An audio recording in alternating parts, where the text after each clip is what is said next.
காலை வேளையில் சங்கீதம் 23 ஒரு 6 வசனங்கள் எல்லாமே எல்லாருக்கும் தெரிந்த வசனங்களாகவும் ஒரு முக்கியத்துவம் வாய்ந்த வசனங்களாகவும் உள்ள இந்த 23வது அதிகாரத்தில் இந்த 6 வசனங்களை கூட நம்ம தியானித்து இந்த நாள் ஆராதனை வேலைக்கு கூட நம்முடைய இருதயங்களை தகுதிப்படுத்தும்படிக்காக கூட பேஜ் நம்பர் 683.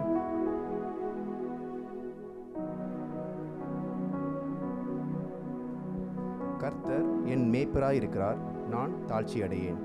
அவர் என்னை புல்லுள்ள இடங்களில் மேய்த்து அமர்ந்த தண்ணீரண்டையிலே என்னை கொண்டு போய் விடுகிறார். அவர் என் ஆத்துமாவை தேற்றி தம்முடைய நாமத்தின் நிமித்தம் என்னை நீதியின் பாதையில் நடத்துகிறார். நான் மரண இருளின் பள்ளத்தாக்கிலே நடந்தாலும் பொல்லாப்புக்கு பயப்படேன். தேவரீர் என்னோடு கூட இருக்கிறீர். உமது கோலும் உமது தடியும் என்னை தேற்றும். என் சத்துருக்களுக்கு முன்பாக நீர் எனக்கு ஒரு பந்தியை ஆயத்தப்படுத்தி என் தலையை எண்ணெயால் அபிஷேகம் பண்ணுகிறீர். என் பாத்திரம் நிரம்பி வழிகிறது. என் ஜீவனுள்ள நாட்கள் எல்லாம் நன்மையும் கிருபையும் என்னை தொடரும். நான் கர்த்தருடைய வீட்டிலே நீடித்த நாட்களாய் நடந்திருப்பேன். இதோட சூழ்நிலை எல்லாருக்குமே நன்னாவே தெரியும். தாவீதோட நெருக்கப்பட்ட சூழ்நிலைகளில், தள்ளப்பட்ட சூழ்நிலைகளில் ஒரு ஆட்டு மந்தைக்கு ஒப்பா கூட அந்த வேத வசனத்தை எழுதியிருக்கிறார். அவருடைய இந்த முன்னாடி இருக்கிற வசனங்கள் எல்லாமே பார்க்கும் பொழுது ஒரு ஆடு எப்படி தன்னோட மேய்ப்பன் நடத்தி கொண்டு போகும் பொழுது அது எப்படி தன்னோட மேய்ப்பனை நம்பி இருக்குதோ அதே போல் தாவீதும் கூட ஒரு மனிதரீகமாக தன்னோட எண்ணங்களை சிதறாதபடிக்கு கர்த்தர் நம்முடைய மேய்ப்பராக இருக்கிறார். எப்படிப்பட்ட சூழ்நிலைகளும் நம்மளை மேய்த்து நடக்கும் பொழுது அவர் நம்மளை பாதுகாக்கிறவராக இருக்கிறார்னு சொல்லி இந்த 6 வசனங்களை நம்ம தியானித்து பார்க்கும்போது ஒரு ஆடு அதோட சூழ்நிலைகளில் எப்படி நடக்குது, தன்னோட மேய்ப்பனுக்கு எப்படி அது விசுவாசமாக இருக்குது அப்படிங்கிற காரியங்களை எழுதியிருக்கிறாங்க. நம்ம படிக்க போகும்போது என்னை புல்லுள்ள இடங்களில் மேய்த்து அமர்ந்த தண்ணீரண்டைகள் சொல்லும் பொழுது நமக்கு சூழ்நிலைகள் கலக்கமாகவும் பயமாகவும் சூழ்நிலைகள் மாறுபட்டதாகவும் காணப்படும் பொழுது நம்மளும் கூட தண்ணி கலங்கின மாதிரி நமக்கு தெரியுது. அந்த தண்ணி குடிக்க முடியாதமாகவும் நம்மளுடைய சூழ்நிலைகள் நம்மளுடைய முடிவுகளை சரியாக எடுக்க முடியாத மாதிரியாகவும் எல்லாருக்கும் எல்லா சூழ்நிலையும் கடந்து போயிருக்கலாம். ஆனால் அந்த தண்ணி அமர பண்ணுகிற தேவன் நம்மளோட கூட இருக்கிறார். நம்மளோட சூழ்நிலைக்கு ஒரு தெளிந்த முடிவை எடுக்கக்கூடிய அன்பும் பலமும் தெளிந்த புத்தியுள்ள ஆவியை நமக்கு தந்திருக்கிறார். அப்போ நம்ம சூழ்நிலைகள் எப்பொழுதெல்லாம் நம்ம மாறுபடுகிறதா இருக்கிறதோ, எப்போதெல்லாம் சரியான ஒரு டிசிஷன் எடுக்க முடியாதபடிக்கு நம்ம தவறுகிறோமோ அந்த இடங்களில் எல்லாம் கர்த்தர் ஒரு அமர்ந்த தண்ணீர் அண்டைகளை நம்மளுடைய தண்ணீர் எப்படி சுத்தமானதாகவும் பாதுகாப்பானதாகவும் ஒரு ஆடு உணர்ந்து குடிக்குதோ அதே போல் நம்மளோட சூழ்நிலைக்கு மத்தியங்களோட கலக்கமாக இருந்தாலும் சூழ்நிலைகள் மாறுபட்டதாக இருந்தாலும் அதை தண்ணீரை அமர பண்ணுகிற தேவன் நம்மளோட கூட இருந்து எப்படிப்பட்ட சூழ்நிலைகளும் நம்மளோட சூழ்நிலைகள் மத்தியில் மனிதர்கள் மத்தியில் எல்லாரும் கூட கலக்கிறவர்களாக நம்மளை காணப்பட்டாலும் கூட நம் தேவன் நம்மளோட இருக்கிறார். ஒரு நொடி பொழுதுல நம்மளை தண்ணியை அமர பண்ணுவார். நம்மளை ஒரு பயமில்லாத ஒரு சூழ்நிலைகளில் எப்படி ஒரு தண்ணீர் கலக்கமில்லாமல் இருக்குமோ அந்த இடங்களில் நமக்கு ஒரு பயம் இருக்காது. அதே போல் தேவன் நம்மளோட இருக்கார். இதை விட பெரிய சூழ்நிலைகள் ஒரு ஆட்கள் கிடையாது. மொத்தம் உலகமே சேர்ந்து அந்த தண்ணீரை கலக்கினாலும் கூட தேவன் அமர பண்ணியிருக்கிறார். நம்ம எல்லாருக்கும் கூட அப்படிப்பட்ட ஒரு சூழ்நிலைகள் கர்த்தர் தந்திருக்கிறார். இந்த இடத்துல இந்த கடைசி வசனங்கள் கூட எப்படியா சொல்லுது, ஜீவனுள்ள நாட்கள் எல்லாம் நன்மையும் கிருபையும் என்னை தொடரும். ஆனால் தாவீதை தொடர்ந்ததோ சவுலும் அப்சலோமும் இன்னும் பல காரியங்கள். ஆனாலும் கூட தாவீது எழுதும்போது எப்படி சொல்கிறாரு, நன்மையும் கிருபையும் என்னை தொடரும். நான் கர்த்தருடைய வீட்டில் நீடித்த நாட்களை நிலைத்திருப்பேன். சூழ்நிலைக்கு மத்தியிலையோ போராட்டங்களுக்கு மத்தியிலையோ கர்த்தருடைய வார்த்தைகளையோ இல்லை கர்த்தருடைய சமூகத்தை தேடாதபடிக்கு அவருடைய சமூகத்தில் நம்ம ஜெபிக்க முடியாதபடிக்கு பின்மாறி போகிறல்ல. சூழ்நிலையிலும் எல்லா காரியங்களும் கூட தேவனுடைய கிருபையும் நன்மையும் எல்லா சூழ்நிலைகளும் நம்மளை தொடரும். ஒரு பந்தியை ஆயத்தப்படுத்தி எதிருக்கு மத்தி கூட நம் தலையை எண்ணெயால் அபிஷேகம் பண்ணுகிற தேவன். ஒரு சூழ்நிலைகள் எவ்வளோ மாறுபட்டதாக இருந்தாலும் நம்மளுடைய பந்தி ஆயத்தப்பட்டதாக காணப்படும். நம்மளுடைய உணவோ நம்ம உட்கொள்கிற காரியங்களோ ஒரு ஃபீஸ்ட், ஒரு விருந்தை போல் இருக்கும் நமக்கு. அது எல்லா சூழ்நிலைகளும் அதே போலவே நம்மளை இந்த தேசங்களில் கூட வைத்து எல்லா சூழ்நிலையும் கூட நம்மளோட சந்தோஷ சமானத்தை கூட நிரப்பி இருக்கிறார். இந்த நாளில் கூட நம்மளும் ஜெபிப்போம். சூழ்நிலையில் நம்ம தள்ளப்பட்டாலும் கூட அவருடைய நன்மையும் கிருபையும் நம்மளை தொடர்ந்து அவருடைய வீட்டில் முக்கியமாக அவருடைய சமூகத்திலையும் அவருடைய காரியங்கள்லையும் தானியேலை பார்க்குறோம். நம்ம ஒரு பத்திரத்தில் கையெழுத்து வெட்டப்பட்ட போதிலும் எப்பொழுதும் போல் தானியேல் ஜெபித்தான்னு சொல்லி நம்ம பார்க்குறோம். நம்மளும் கூட ஏதோ சூழ்நிலை நல்லா இருக்கும் போது அல்ல, சூழ்நிலையில் தள்ளப்பட்டாலும் எவ்வளோ நெருக்கடியில் காணப்பட்டாலும் அவரோட சமூகத்தை எக்காரணம் கொண்டும் தள்ளாதவர்களாய் நம்ம பின்னாடி நோக்கி பார்க்கும் பொழுது நம்மளோட சமூகத்தை விட்ட நாட்கள் அப்படி எதுவுமே இருக்கக்கூடாது. எச்சூழ்நிலையில் நம்ம சமூகத்தையும் நம்ம தேவனையும் விடாதபடிக்கு நம்ம சபையில் எல்லோரும் கூட இந்த வார்த்தைகளுக்காக ஜெபிப்போம். நம்மளோட சூழ்நிலைகள் மாறுபட்டதாக நம்மளை தள்ளாதபடிக்கு தாவீதை போல எச்சூழ்நிலைகளையும் என்னை நன்மையும் கிருபையும் தான் என்னை தொடரும்.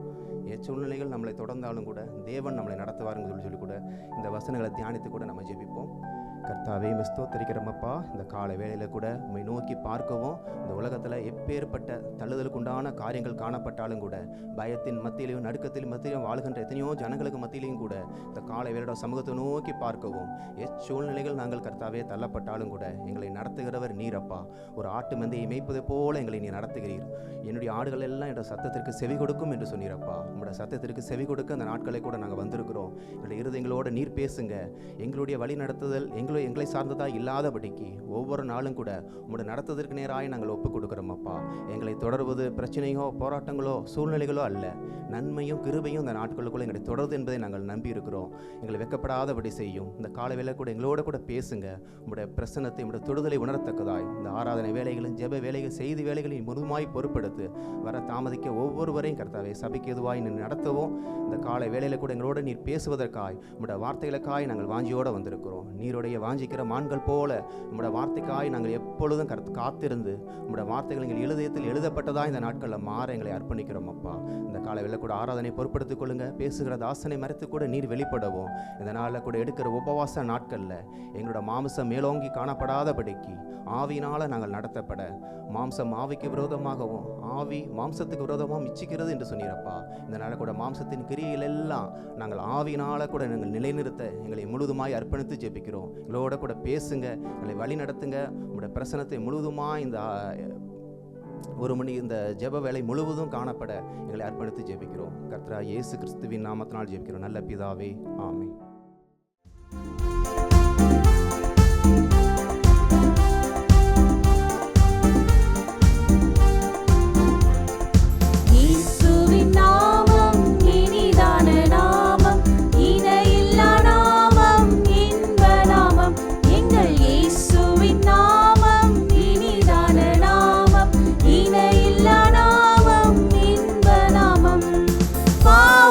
போக்கும் பயமதை நீக்கும்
களி கூர்ந்து மகிழ்கிறேன். கவலைகளை மறந்து துதிக்கிறேன். கர்த்தருக்குள் களி கூர்ந்து மகிழ்கிறேன். கவலைகளை மறந்து துதிக்கிறேன். ஆர்ப்பரித்து ஆரவார பலிதனை அப்பாவுக்கு ஆனந்தமாய் செலுத்துகிறேன். ஆர்ப்பரித்து ஆரவார பலிதனை அப்பாவுக்கு ஆனந்தமாய் செலுத்துகிறேன். ஆனந்த பலி ஆனந்த பலி என் அப்பாவுக்கு அப்பாவுக்கு ஆனந்த பலி ஆனந்த பலி என் அப்பாவுக்கு அப்பாவுக்கு. கர்த்தருக்குள் களி கூர்ந்து மகிழ்கிறேன். கவலைகளை மறந்து துதிக்கிறேன். கர்த்தருக்குள் களி கூர்ந்து மகிழ்கிறேன். கவலைகளை மறந்து துதிக்கிறேன். ஆர்ப்பரித்து ஆரவார பலிதனை அப்பாவுக்கு ஆனந்தமாய் செலுத்துகிறேன். ஆர்ப்பரித்து ஆரவார பலிதனை என் அப்பாவுக்கு ஆனந்தமாய் செலுத்துகிறேன். பாவ சாபம் எல்லாமே பறந்து போச்சு. பாவ சாபம் எல்லாமே பறந்து போச்சு. பரிசுத்த வாழ்வு என்னுள் வந்தாச்சு.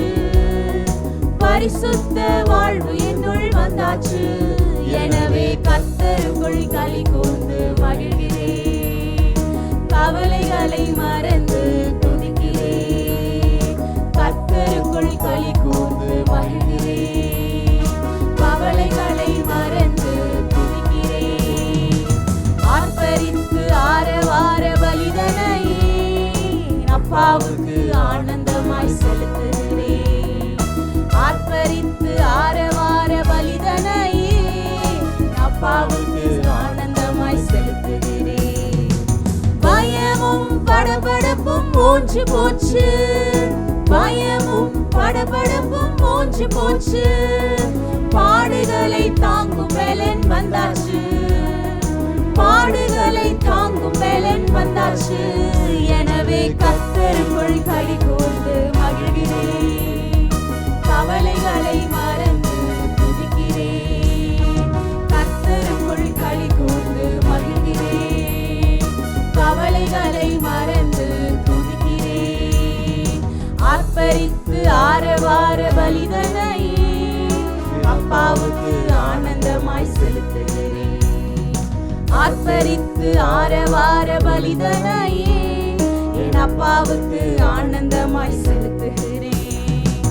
நோய் நொடி எல்லாமே நீங்கி போச்சு. நோய் நொடி எல்லாமே நீங்கி போச்சு. பேய்களை விரட்டும் ஆற்றல் வந்தாச்சு.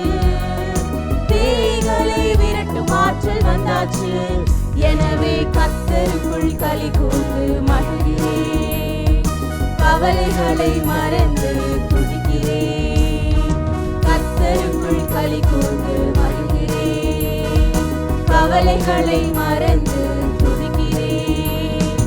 ஆர்ப்பரித்து ஆரவார பலிதனை என் அப்பாவுக்கு ஆனந்தமாய் செலுத்துகிறேன். ஆர்ப்பரித்து ஆரவார பலிதனை என் அப்பாவுக்கு ஆனந்தமாய் செலுத்துகிறேன். நேசக்கொடி என் மேலே பறக்குதையா. நேசக்கொடி என் மேலே பறக்குதையா. என் நேசருக்காய் பணி செய்ய துடிக்குதையா. என் நேசருக்காய் பணி செய்ய துடிக்குதையா. எனவே கர்த்தருக்குள் களி கூர்ந்து மகிழ்கிறேன். கவலைகளை மறந்து துதிக்கிறேன். கர்த்தருக்குள் களி கூர்ந்து மகிழ்கிறேன். கவலைகளை மறந்து துதிக்கிறேன். ஆர்ப்பரித்து ஆரவார பலிதனை என் அப்பாவுக்கு ஆனந்தமாய் செலுத்துகிறேன். ஆர்ப்பரித்து ஆரவார பலிதனை என் அப்பாவுக்கு ஆனந்தமாய் செலுத்துகிறேன். ஆனந்த பலி சத்தத்தை உயர்த்தி சொல்லுவோமா? என் அப்பாவுக்கு அப்பாவுக்கு ஆனந்த பலி ஆனந்த பலி அப்பாவுக்கு அப்பாவுக்கு ஆனந்த பலி ஆனந்த பலி என் அப்பாவுக்கு அப்பாவுக்கு ஆனந்த பலி ஆனந்த பலி என் அப்பாவுக்கு அப்பாவுக்கு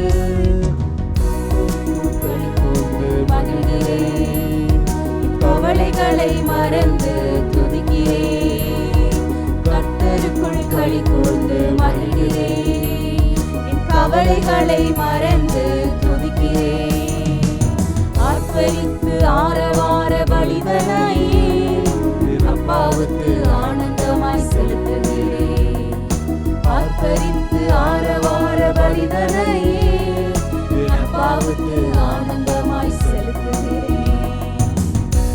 ஆமென்.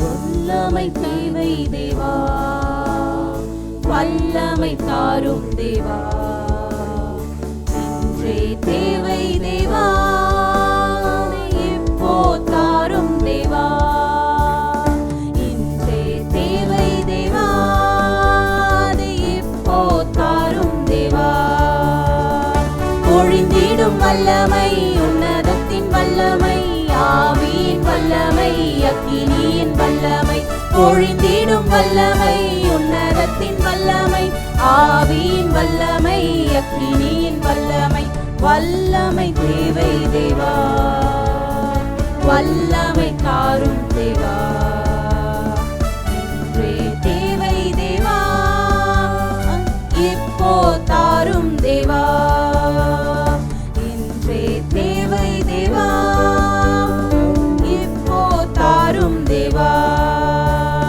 பொழிந்திடும் வல்லமை உன்னதத்தின் வல்லமை ஆவியின் வல்லமை அக்கினியின் வல்லமை பொழிந்திடும் வல்லமை உன்னதத்தின் வல்லமை ஆவியின் வல்லமை அக்கினியின் வல்லமை மாம்சமான யாவர் மீதும் என் ஆவியை ஊற்றுவேன் என்றீ மாம்சமான யாவர் மேலும் உள்ளத்தின் ஆழத்துல இருந்து கேட்போமா எங்க மேல உங்க ஆவியை ஊற்றுங்கன்னு சொல்லி மூப்பர் வாலிபர் யாவரும் தீர்க்க தரிசனம் சொல்வாரே மூப்பர் வாலிபர் யாவரும் கேட்கிற எவனும் பெற்றுக்கொள்கிறார் சொல்வாரே பொழிந்திடும் வல்லமை உன்னதத்தின் வல்லமை ஆவியின் வல்லமை அக்கினியின் வல்லமை பொழிந்திடும் வல்லமை உன்னதத்தின் வல்லமை ஆவியின் வல்லமை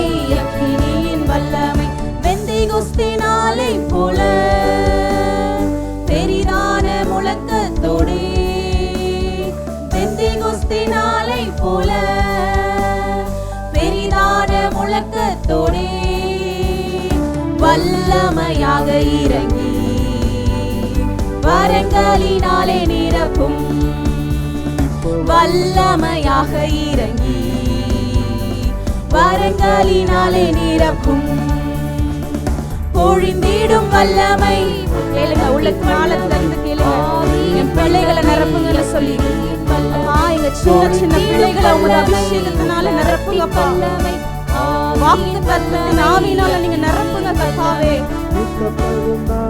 என்று முத்தையாக ஆவி தாரும் மீட்கப்படும் நாளுக்கென்று முத்தையாக ஆவி தாரும் பிதாவே என்று அழைக்க புத்திர சுவிகாரம் இந்திடும் பிதாவே என்று அழைக்க புத்திர சுவிகாரம் இந்திடும் பொழிந்திடும் வல்லமை உன்னதத்தின் வல்லமை ஆவியின் வல்லமை அக்கினியின் வல்லமை பொழிந்திடும் வல்லமை நிரப்பும் வல்லமை அபிஷேகினாலே நிரப்புக ஆவியின் வரங்களினால் எங்க ஒவ்வொருவரையும் நீங்க நிரப்புகவே உன்னதத்தின் வல்லமை நாளத்துல இருந்து கேட்கும் பொழுது உங்களை நிரப்புகிற தேவனாய் நம் மத்தியிலே உலாவிக் கொண்டிருக்கிறார் வல்லமை உன்னதத்தின் வல்லமை ஆவியின் வல்லமை அக்கினியின் வல்லமை வல்லமை தேவை தேவா வல்லமை தாரும் தேவா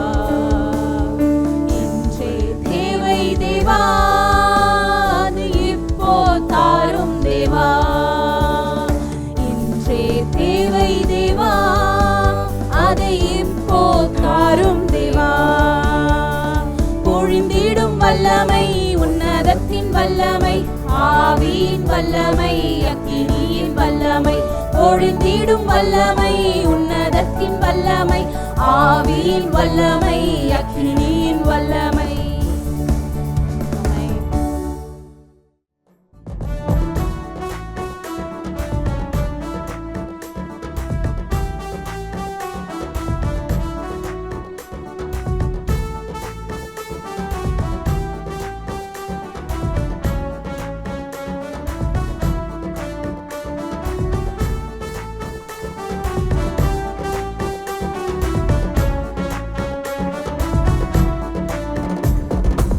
ஆனந்த துதி ஒலி கேட்கும், ஆடல் பாடல் சத்தமும் தொனிக்கும், ஆகாய விண்மீனாய் அவர் ஜனம் பெருகும், ஆண்டவர் வாக்கு பலிக்கும்.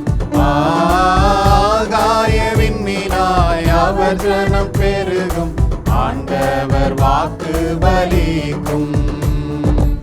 ஆனந்த துதி ஒலி கேட்கும், ஆடல் பாடல் சத்தமும் தொனிக்கும், ஆகாய விண்மீனாய் அவர் ஜனம் பெருகும், ஆண்டவர் வாக்கு பலிக்கும். ஆகாய விண்மீனாய் அவர் ஜனம் பெருகும், ஆண்டவர் வாக்கு பலிக்கும். மகிமைப்படுத்துவேன் என்றாரே, மகிதனின் பாசம் பெரியதே, மங்காத புகழுடன் வாழ்வோ, மாட்சி பெற்றுயர்ந்திடுவோமே. குறுகிட மாட்டோம், குன்றிட மாட்டோம், வரையில்லா தேவனின் வாக்கு. குறுகிட மாட்டோம், குன்றிட மாட்டோம், வரையில்லா தேவனின் வாக்கு. ஆனந்த துதி ஒலி கேட்கும், ஆடல் பாடல் சத்தமும் தொனிக்கும், ஆகாய விண்மீனாய் அவர் ஜனம் பெருகும், ஆண்டவர் வாக்கு பலிக்கும். ஆகாய விண்மீனாய் அவர் ஜனம் பெருகும், ஆண்டவர் வாக்கு பலிக்கும். விடுதலை முழங்கிடுவோமே, விக்கிரம் யாவும் அகலும், இடு கண்கள் சூழ்ந்திடும் வேலை, இரட்சகன் மீட்பருளாரே. நுகங்கள் முறிந்திடும், கட்டுகள் அருந்திடும், விடுதலை பெருவிழா காண்போம். நுகங்கள் முறிந்திடும், கட்டுகள் அருந்திடும், விடுதலை பெருவிழா காண்போம். ஆனந்த துதி ஒலி கேட்கும், ஆடல் பாடல் சத்தமும் தொனிக்கும், ஆகாய விண்மீனாய் அவர் ஜனம் பெருகும், ஆண்டவர் வாக்கு பலிக்கும். ஆகாய விண்மீனாய் அவர் ஜனம் பெருகும், ஆண்டவர் வாக்கு பலிக்கும். யாக்கோபு நடுங்கிடுவானோ, யாக்கோபின் தேவன் துணையே, அவரிக்கை வாழ்வை அழைப்போ, ஆண்டவர் மார்பில் சுகிப்போ. பதறாத வாழும், சிதறாத மனமும், பரிசாக தேவன் அருள்வார். பதறாத வாழும், சிதறாத மனமும், பரிசாக தேவன் அருள்வார். ஆனந்த துதி ஒலி கேட்கும், ஆடல் பாடல் சத்தமும் தொனிக்கும், ஆகாய விண்மீனாய் அவர் ஜனம் பெருகும், ஆண்டவர் வாக்கு பலிக்கும். ஆகாய விண்மீனாய் அவர் ஜனம் பெருகும், ஆண்டவர் வாக்கு பலிக்கும். ஆகாய விண்மீனாய் அவர் ஜனம் பெருகும், ஆண்டவர் வாக்கு பலிக்கும். அவருடைய வாக்கு பலிக்கும் என்று வேதம் சொல்லுகிறது. இந்த காலை வேளையில சொல்றேன், உங்களுடைய தனிப்பட்ட வாழ்க்கையில கர்த்தர் எந்த வார்த்தை குறித்து பேசிக்கொண்டே இருக்கிறாரோ, நீங்க எதிர்கொள்கிற சூழ்நிலைகள் அதற்கு விரோதமா இருந்தாலும் கூட கர்த்தர் இந்த காலை வேளையில சொல்ற வார்த்தை, ஆண்டவர் வாக்கு பலிக்கும். எதற்காக அந்த வார்த்தை உங்களுக்கு அறிய பண்ணியிருக்கிறாரோ அந்த வார்த்தையின்படி அவர் செய்ய அவர் போதுமானவரா இருக்கிறார்.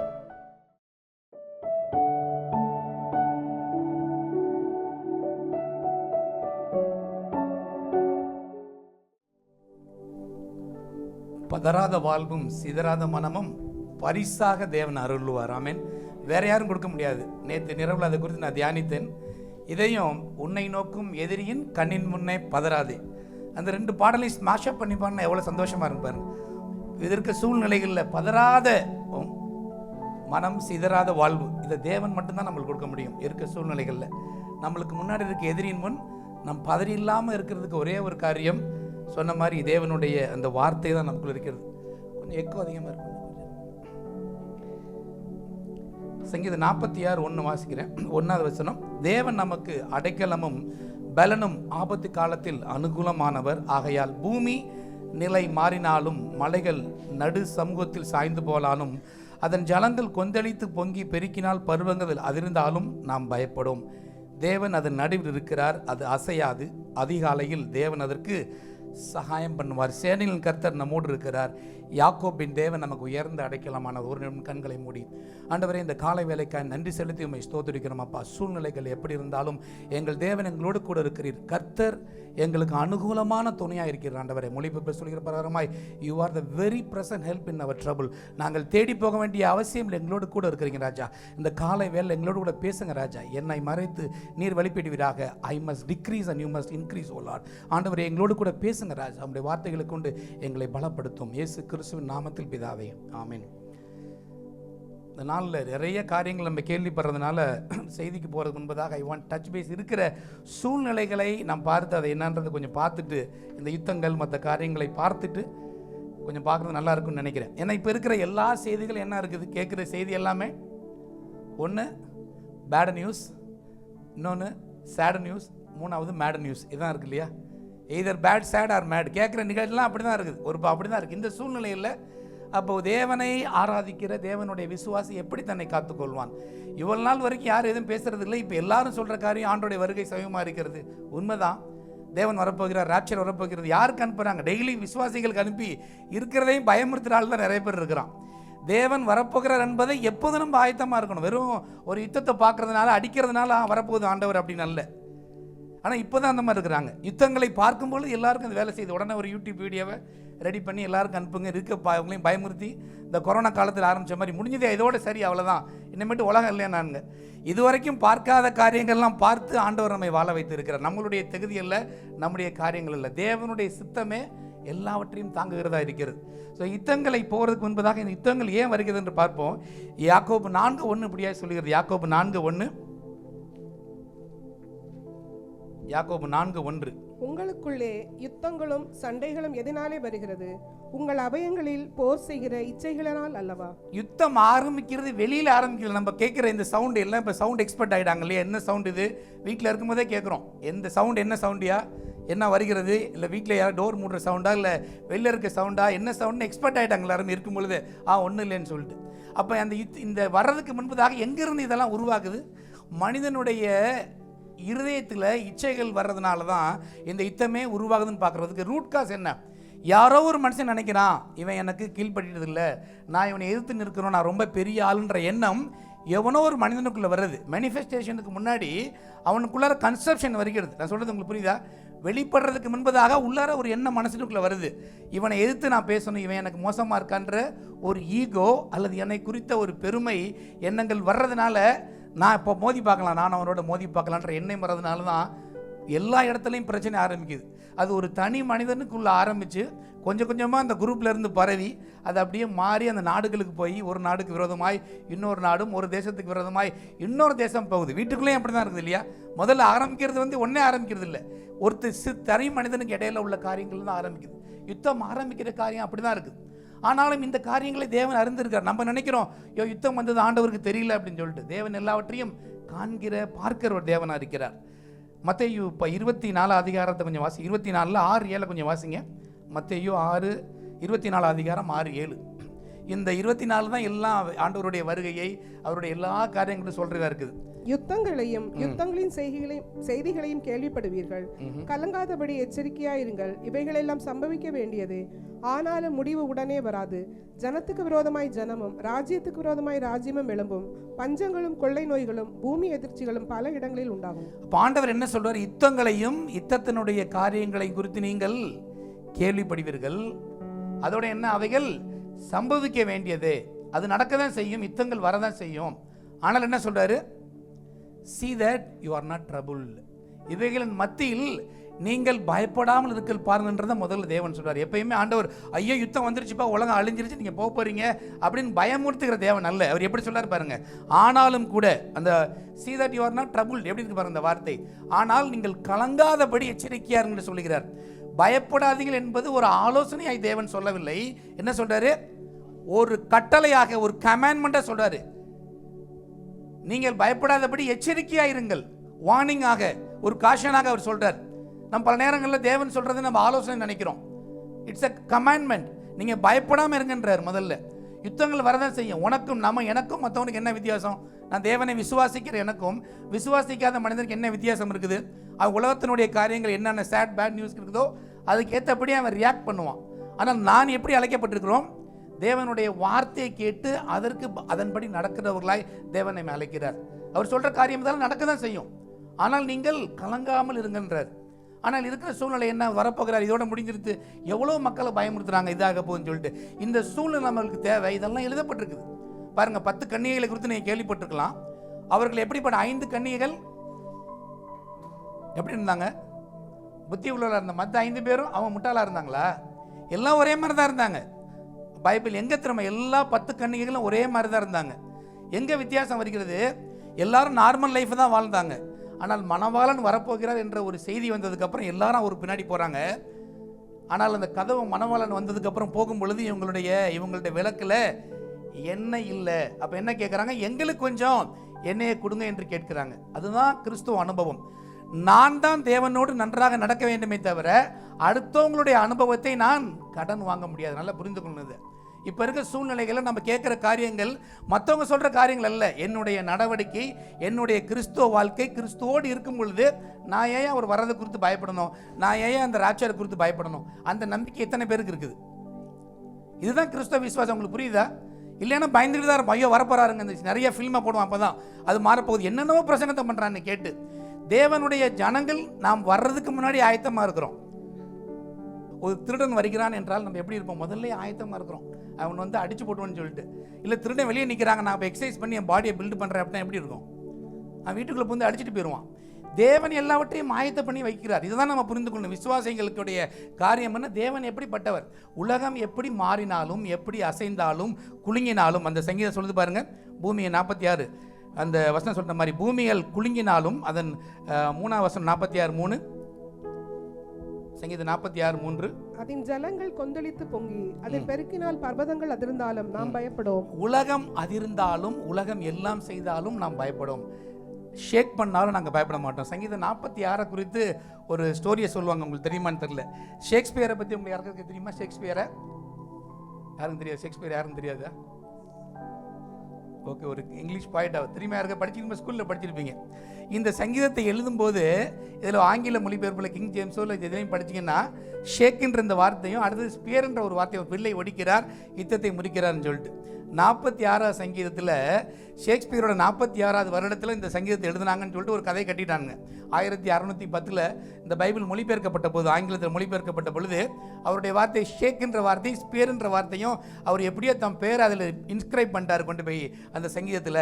அதாவது 46ஆவது சங்கீதம் முதல்ல இருந்து 46ஆவது வார்த்தையை வந்து ஷேக்குக்கு பின்னாடியிலேருந்து 46ஆவது வார்த்தை ஸ்பியர்ன்னு சொல்லிட்டு அவர் ஸ்பேக்ஸ்பியர்ன்ற வார்த்தை இதில் சொல்லிட்டாங்க என்று வேடிக்கையாக ஒரு கதையை சொல்லுவாங்க அதை குறித்து. அதல்ல, என்ன வந்தாலும் கூட, தேவன் உலகம் அசைந்தாலும் கூட தேவன் மாறுவதில்லை. ஆகவே நாமும் மாறுவதில்லை. ஆமென். இப்பொழுது இதுதான் குறித்து நான் யோசிக்கும் பொழுது ஆண்டவர் சொன்ன வார்த்தை தான் அது. இந்த மாறுகிற உலகத்தில் மாறாத ஆத்துமாக்களாய், நிலைகுலியாத ஒரு ஆத்துமாக்களாய் இருக்கும்படி தேவன் நம்மை அழைத்திருக்கிறார். ஆமென். We are steady souls in the unsteady world.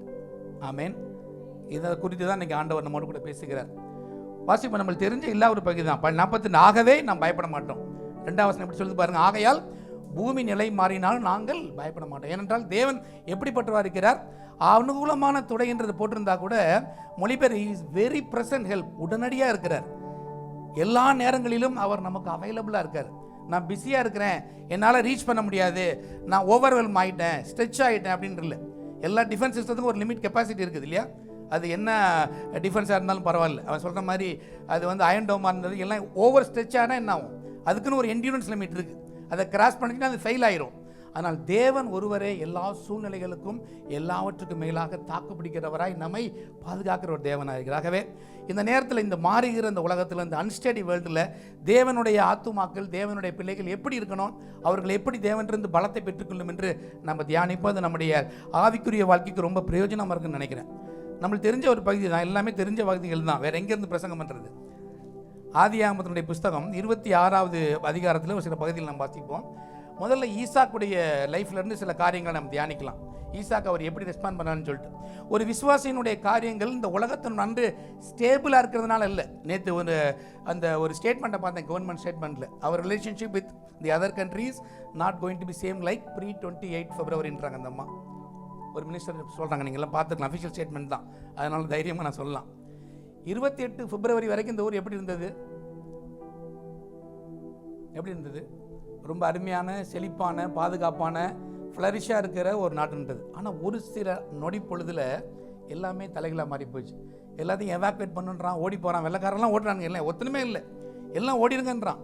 இந்த பக்கத்தில் சிட்டி பேங்க் இருக்குது, கொஞ்சம் 6 மணி யோசனை நான் கூட வரும்பொழுது இல்லையா, அமெரிக்கன் அசட் பேங்க் இருக்குது, பார்த்து போங்கன்னு சொல்லிட்டு. எவ்வளோ சிச்சுவேஷன் மாறுது பாருங்க. எதை நாம் பாதுகாப்பு என்று நினைத்திருந்தோமோ, எதை நம்ம ஸ்டெபிலிட்டி என்று நினைத்திருந்தோமோ, எது நம்மளுடைய ஸ்ட்ரென்த் என்று நினைத்திருந்தோமோ, அதுவே எப்படி ஆயிடுச்சு? நம்முடைய கண்ணியாக மாறி போகிற அளவுக்கு, ஓடினா போதுன்ற அளவுக்கு ஓடி போகுது. எவ்வளோ பேர் இங்கேருந்து எவாக்குவேட் ஆகிட்டாங்க. ஆனால் தேவனுடைய பிள்ளைகள் அப்படி இருக்க வேண்டிய அவசியம் இல்லை. என்றால் தேவன் நம்ம கூட இருக்கிறார். எப்படி நாம் தேவனிடத்தில் நிலையாக இருப்பது என்று பார்ப்போம். ஈசாக்குடைய வாழ்க்கையில் சில பகுதி தெரிஞ்ச நம்மளுக்கு பகுதி தான். 20வது வசனத்துலேருந்து வாசிப்போம். 26, 20 கொஞ்சம் வாசிங்க. கேராரூர் மேய்ப்பர் இந்த தண்ணீர் தங்களுடையது என்று சொல்லி 19 வாசிங்களேன், பரவாயில்ல. ஈசாக்குடைய வேலைக்காரர் பள்ளத்தாக்கிலே வெட்டி அங்கே சுரக்கும் நீரூற்றை கண்டார்கள். கேராரூர் மேய்ப்பர் இந்த தண்ணீர் தங்களுடையது என்று சொல்லி ஈசாக்குடைய மேய்ப்பருடனே வாக்குவாதம் பண்ணினார்கள். அவர்கள் தன்னோட வாக்குவாதம் பண்ணினபடியால் அந்த துறவுக்கு ஏசேக்கு என்று பெயரிட்டான். ஈசாக்கு அந்த தேசத்தில் இருக்கிறார். தேசன் அவரை சொன்னார், தேவன் சொன்னார். நல்லா கவனிக்கணும். பல நேரங்களில் இதற்கு முன்பதாக தான் ஈசாக்கு அதே பஞ்ச காலத்தில் விதை விதைத்து என்ன பண்ணா 100 மடங்கு ஆசீர்வதிக்கப்பட்டான்னு வாசிக்கிறோம். தேவன் சொன்ன வார்த்தைகளை வைக்கணும். தேவன் என்னை ஆசீர்வதித்துட்டார், அதனால் ஒரு லெவலில் போயிட்டு என்பதல்ல. பிரச்சனைகளை தேவன் இல்லை என்று அவர் சொல்லவில்லை. பிரச்சனைகள் வரதான் செய்யும். அதன் மத்தியில் நம்ம எப்படி ரெஸ்பாண்ட் பண்ணுறோம் தேவன் அழைக்கிறார். இவன் என்ன செய்யலாம்? இவன் பண்ணியிருந்த எல்லா காரியங்களையும் சத்துருவானவன் மூடி பகிர்னா இருக்கிறான். முதல்ல உள்ள வசனத்தில் வாசித்தீங்கன்னா, தகப்பனாகி அபிரகாம் 18 வசனம் எப்படியாய் சொல்லுது, அவன் அபிரகாம் வெட்டின எல்லா நன்மைகளையும் கூட இந்த பிலிஸ்தீர்கள் எல்லாத்தையும் மூடிட்டானுங்க. நல்லா கவனிச்சு பாருங்க. ஈசாக்கு ஒரு பிரச்சனையும் பண்ணல. ஆனால் எதிரி என்ன பண்ணுறான்? இவன் வீட்டில் இருந்த எல்லா ஆசீர்வாதங்களையும் பொறாமையினால சத்ரு இவனுக்கு எதிராக வந்து இவனுடைய எல்லா காரியங்களையும் கெடுக்கும்படி வடிக்கிறான். சரி, அதை தான் நீங்கள் மூடிட்டீங்கப்பா, நான் புதுசாக ஆரம்பிக்கிறேன் அப்படின்னு சொல்லிட்டு ஒரு கிணறு வெட்டும் போது அந்த கிணறுலேயும் வந்து என்ன பண்ணுறாங்க? தகராறு பண்ணுறாங்க. அந்த ஏசக் என்ற வார்த்தைக்கு என்ன, அது வந்து அவங்க அவர்களை எதிர்க்கிறார்கள், அவர்களோட யுத்தம் பண்ணிகளா இருக்கிறாங்க.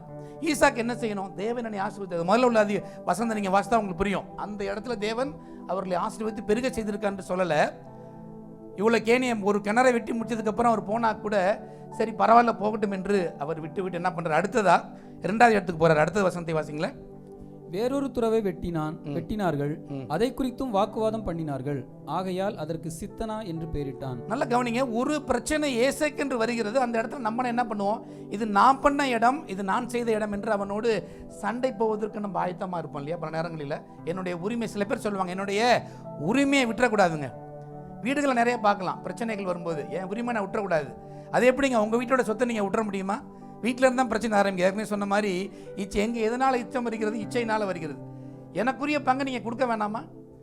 அதை போல் ஈசாக்கு கேட்கல. அவனுடைய காரியம் என்ன? Move forward. அவனுடைய எண்ணம் இந்த சூழ்நிலையால் அசைக்கப்படவில்லை.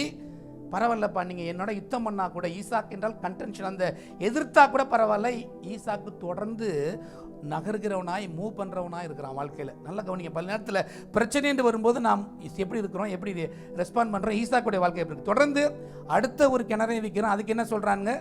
சித்துனான் பேர் வைக்கிறான். சித்துனான்றது ஹொஸ்டாலிட்டியை வருகிறது. முதல்ல எதிரி அப்படின்னா, நம்ம ஊரில் பேசுவாங்க பார்த்தீங்களா, இவன் எதிர்கட்சி அப்படின்னா, அதுக்கப்புறம் என்ன ஆகுது? எதிரி கட்சியாக மாறுது. புரியுதா உங்களுக்கு? அதாவது சத்துருவான மாறுது. ரெண்டுக்கு வித்தியாசம், எதிர்கட்சிக்கும் எதிரிக்கு வித்தியாசம் இருக்குது. புரியுதா? ரைவலுக்கும் அட்வர்சரிக்கு வித்தியாசம் இருக்குது. புரியுதா உங்களுக்கு? வேற ரைவல் என்னோட போட்டி போடுற ஆள், அட்வர்சரின்றவன் நீ அழிக்க பார்க்குறவன். புரியுதா? ரெண்டும் முதல்ல நான் சொல்கிறது வித்தியாசம் புரிகிறதா? விரோதிக்கும் எனக்கு இருக்கிற ஆப்போனண்ட்டுக்கும் வித்தியாசம் நிறைய அதிகம். எல்லாருமே ஒரு கேமில் இருக்கலாம், கேமில் ஓடும்போது ஒரு ஆப்போனண்ட் கூட வரலாம்.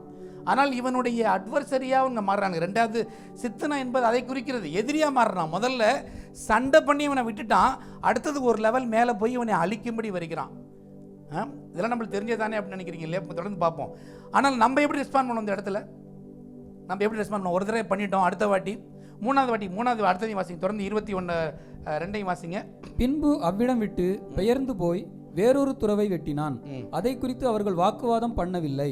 அப்பொழுது அவன், நாம் தேசத்தில் பழுகும்படிக்கு இப்பொழுது கர்த்தர் நமக்கு இடம் உண்டாக்கினார் என்று சொல்லி அதற்கு ரெகபோத் என்று பெயரிட்டான். நல்லா கவனிங்க. அதற்கு இது நம்மளுக்கு தெரியும், ரெகபோத் ரொம்ப நல்லா இருக்கும், இடம் உண்டாக்கி பெருகினார்னு பாடலை பாடுறோம். ஆனால் இல்லை சார், அதற்கு முன்பதாக அவன் அந்த 2 காரியங்களை எப்படி நடந்து கொண்டான் இன்னும் கொஞ்சம் பின்னாடி பார்த்தா நல்லா புரியும். 23 வாசிங்க. அங்கே இருந்து பெயர்சபாவுக்கு போனான். அன்று ராத்திரியிலே கர்த்தர் அவனுக்கு தரிசனமாகி, நான் உன் தகப்பனாகிய ஆபிரகாமுடைய தேவன், பயப்படாதே, நான் உன்னோடே கூட இருந்து என் ஊழியக்காரனாகிய ஆபிரகாமின் நிமித்தம் உன்னை ஆசீர்வதித்து உன் சந்ததியை பெருக பண்ணுவேன். தேவன் எங்க பேசுகிறார்? தேவன் எங்க வந்து பேசுறார்? எங்க பேசுறார் தேவன்? ஈசாக்குல பேசுறாரா தேவன்? ஈசாக்கோட சித்தனால பேசுறாரா? எங்க வந்து பேசுகிறார்? ரெகோபோத்தையும் முடிச்சு அதுக்கப்புறம் துறவு விட்டும் பொழுது தேவன் வந்து பேசுறார். ஏன் ஆண்டவரே, நான் கஷ்டப்படும் போது நீங்கள் எங்கே இருந்தீங்க, நான் யுத்தம் பண்ணும்போது எங்கே இருந்தீங்கன்ற கேள்வி ஈசாக்கு வந்திருக்குமா? வந்திருக்காதா? Where was God at the time of Isa, I mean Isaac and then சித்னா? தேவன் அங்கே ஆப்சண்ட்டாக இருந்தாரா? பிரச்சனைகள் வழியாக நம்ம கடந்து போகிறோம். பல நேரத்தில் நம்ம நினைக்கிறோம், ஆண்டவரே நான் ஏசாக்கில் அவனை சண்டை பண்ணும்போது தேவன் அங்கே வந்து பேசியிருக்கணும் இல்லையா? என் மகனை நீ பயப்படாத, நான் அவன் கூட இருக்கிறேன், நீ தைரியமாயிரு என்று ஏசாக்கில் தேவன் பேசினாரா? பேசவில்லை. சித்துனாலும் பேசல. அவன் தனிமையாக இதை சந்தித்தான். 3வது பொறுமையாக இருந்து அதற்கப்புறம் ரெகபோத்துக்கு போனால் அங்கேயும் தேவன் பேசலாம், அங்கே பிரச்சனை வரல. ஆனால் அதற்கு பின்னாடி அவன் போகும் பொழுது தான் தேவன் வந்து பேசி என்ன சொல்கிறாரு? நீ பயப்படாதே, நான் உன் தகப்பனாகி அபிரகாமின் தேவன், நான் உன்னோடு கூட இருந்து உன் ஊழியக்காரன அபிரகாமின் இருந்து உன்னை ஆசீர்வதித்து சந்ததியை பெருக பண்ணுவேன். அப்போ பிரச்சனை வரும்போது தேவன் நம்ம கூட இருந்தாரா? நினச்சிருக்கலாம் இல்லையா? ஏன் அப்போ வந்து நல்லா வரும்போது பிரச்சனை இல்லாதப்போ ஆண்டவர் பேசுறான்னு சொல்லி நினைக்கலாம் நம்ம. அதுதான் ஸ்டெடியாக இருக்கிற ஆத்துமாவுக்கும் அன்ஸ்டெடி உள்ளதுக்கும் பெரிய வித்தியாசமாக இருக்கிறது. தேவன் என்ன எதிர்பார்க்க? போன வாரம் நம்ம ஒரு வசனத்தை வாசித்தோம் இல்லையா? எபிரேயர் 11:1 என்ன வாசித்தோம்? பார்க்காம சொல்லுங்க. எபிரேயர் 11:1 விசுவாசமானது காணப்பட நிச்சயமா. விசுவாசம் என்பது என்ன? அது வந்து என்னது? What is it's a substance. Matter என்று படிச்சிருக்கீங்களா? சயின்ஸ் நிறைய கேள்விகளை கேட்க வேண்டியதாக இருக்குது, அப்போ தான் உங்களுக்கு புரியும். மேட்டர்னு படிக்கிறோம்ல ஸ்கூலில், பிள்ளைங்க படிச்சிருக்கீங்களா ஃபிசிக்ஸில்? மேட்டர் பொருள். விசுவாசம்ன்றது ஒரு ஃபீலிங் கிடையாது, விசுவாசம்ன்றது ஒரு எமோஷன்ஸ் கிடையாது, இட்ஸ் எ சப்ஸ்டன்ஸ். நான் படிக்கும்போதெல்லாம் தமிழில் படித்தேன், அதனால சொல்கிறேன் பாருங்கள். நம்ம என்ன பார்க்குறோம்? பொருள் என்பது திட திரவ வாயு எனப்படும் அப்படின்றோம். அப்படின்னா என்ன? ஒரு சாலிட், லிக்யூட் ஆர் கேஸ், அதை ஃபீல் பண்ணுறோமா நம்ம? இது ஒரு பொருள் இருக்குது, இந்த பைபிள் இது ஒரு சாலிடாக இருக்குது, நான் ஃபீல் பண்ணுறேன் இல்லையா? It's a substance. அல்லது இதை ஒரு லிக்யூடாக இருந்தால் லிக்யூடை நான் ஃபீல் பண்ண முடியும், அதே போல் கேஸாக இருந்தால் கூட என்னால் ஃபீல் பண்ண முடியும். அதே போல் தான் விசுவாசம் என்பது என்ன? இப்போ ஆங்கில மதிப்பு இட்ஸ் சப்ஸ்டன்ஸ். விசுவாசம் என்பது காணப்படுகிறதா இருக்கிறது, அது ஒரு பொருளாக இருக்கிறது. சும்மா நம்ம சொல்ல முடியாது, நான் கர்த்தர் மரண இருளின் பள்ளத்தாக்கில் நடந்தாலும் தேவரீர் என்னோட கூட இருக்கிறீர். ஏசாக்கில் நான் இருந்தாலும் கூட, சித்தனா கூட இருந்தாலும் கூட தேவனுடைய பிரசனம் அங்கே அவன்கிட்ட இல்லாமல் இருக்கு. நல்லா கவனிங்க, தேவன் அங்கே பேசலை. அப்போ என்ன தேவைப்படுகிறது அங்கே? நான் தேவன் மேல் வைத்திருக்கிற விசுவாசம். அப்போ சூழ்நிலைகள் எனக்கு எதிராக இருந்தாலும் கூட, எல்லாம் இருந்தாலும் கூட தேவன் என் கூட இருக்கிற அவருடைய வார்த்தையை நான் கனப்படுத்தினா தான் நான் போக முடியும். இல்லைன்னா நான் பாதியிலே ஏசாக்கி கூட கலந்துருப்பேன். என்னையா நான் வந்து கோயிலுக்கு வந்து ஜெபம் பண்ணேன், எனக்கு என்னவோ ஆண்டவர் அற்புதம் செய்வார்னு பார்த்தா ஒன்றும் நடக்கிற மாதிரி காணா. இல்லைங்க நீங்கள் 7 வாரம் வேண்டிங்க, 7 வாரம் முடிஞ்சிருச்சுங்க, 8ஆம் வாரம் ஒன்றும் நடக்கல, இன்னமேட்டு சபைக்கு வரமாட்டேன் அவ்வளோதாயா. இல்லைங்க இன்னும் ஒரு எக்ஸ்டெண்ட் பண்ணிங்க, சரி வந்து பார்க்கலாம் 14 வாரம் வந்து, அதுக்கப்புறமா முடியல ஒன்றும் இல்லை போயிடுறேன். நம்ம வித்ரா பண்ணணும்னு வச்சுக்கோங்களேன், பல நேரங்களில் தேவன் நமக்கு ஆசீர்வாதத்தை கொடுக்க மாட்டார். வேவரிங் சோலாய், அசைக்கிறவர்களாய் அல்ல, உறுதியாக இருக்கும்படி தேவன் நம்மை அழைக்கிறார். பிரச்சனைகள் வரும்போது ஒருவேளை தேவன் இல்லாததை போல காணப்படுகிறது. எங்க இருக்கிறார் தேவன்? என் கூட இருக்கிறாரா? ஆனால் ஈசாக்கு ஒன்று தெரியும், என்னை அழைத்திருக்க தேவன் அவர் மாறாதவர், என் தகப்பனை அழைத்தவர், அதனால எல்லா இடத்துலையும் இருப்பார். அப்போ நடக்கிற காரியங்கள் என்ன? ரெகபோத் வரைக்கும் தேவன் இல்லை, ஆனால் ரெகபத்துக்கு அப்புறம் பெயர்சபா என்று வரும் பொழுது தேவன் அவனோடு கூட பேசுகிறார். என்ன சொல்றாரு? நான் உன் தகப்பனின் தேவன், நான் உன்னை ஆசீர்வதிக்கிறேன் என்றார். அதற்கப்புறம் ஒரு படி வாசிங்க பின்னாடி தொடர்ந்து. அங்கே அவன் ஒரு பலிபீடத்தை கட்டி கர்த்தருடைய நாமத்தை தொழுந்து கொண்டு அங்கே தன் கூடாரத்தை போட்டான். அவ்விடத்தில் ஈசாக்கின் வேலைக்காரர் ஒரு துறவை வெட்டினார்கள். இன்னொரு துறவை, 4வது துறவை வெட்டுறாங்க பெயர்ஷபா அந்த இடத்துல. அப்பொழுது என்ன நடக்கிற காரியம்? அடுத்தது வாசிங்களா, 25ஆம் வசனத்தை வாசிங்களேன். அபிமெலேக்கும் அவன் சிநேகிதனுமாகிய அகுசாத்தும் அவன் சேனாதிபதியாக பிகோலும் கேராரிலிருந்து அவனிடத்தில் வந்தார்கள். அப்பொழுது ஈசாக்கு அவர்களை நோக்கி, ஏன் என்னிடத்தில் வந்தீர்கள்? நீங்கள் என்னை பகைத்து என்னை உங்களிடத்தில் இராதபடிக்கு துரத்தி விட்டீர்களே என்றான். அதற்கு அவர்கள், நிச்சயமாய் கர்த்தர் உம்மோடே கூட இருக்கிறார் என்று கண்டோம். எதிரியோடைய வாயில் இந்த வார்த்தையை சொல்ல வைக்கும்படி தேவன் செய்கிறார். ஆமென். புரியுது அந்த வார்த்தைகள்? அதற்கு தேவை நீங்களும் நானும் ஈசாக்கு சித்தனா வழியா கடந்து போகும் பொழுது, ஸ்டெடியா நம்ம இருக்கும் பொழுது, அன்ஸ்டெடியான வேர்ல்டு, பிலிஸ்தீன்ஸ் வந்து அட்டாக் பண்ணா கூட அவன் அங்கே இருக்கும் பொழுது தான் எதிரி வந்து என்ன சொல்றான்? கர்த்தர் எப்படி இருக்காரு? surely we know that God is with you. எவ்வளவு பெரிய வார்! யார் சொல்றான்? சொல்றது யாரு? கூட இருக்க ஆள்களா? எதிரி பேசுறான். யார்? அட்வைசரியோ. அட்வைசரி சேயிங், உன் கூட கர்த்தர் இருக்கிறாரே, நான் அவனை குறித்து பயப்படுறேன்றாங்க. இதை தான் தேவன் எதிர்பார்க்கிறார். இந்த வார்த்தை தான் ஸ்டெடியா இருக்கிற சோலுக்கும், நான் சொல்றது உங்களுக்கு புரியுதா?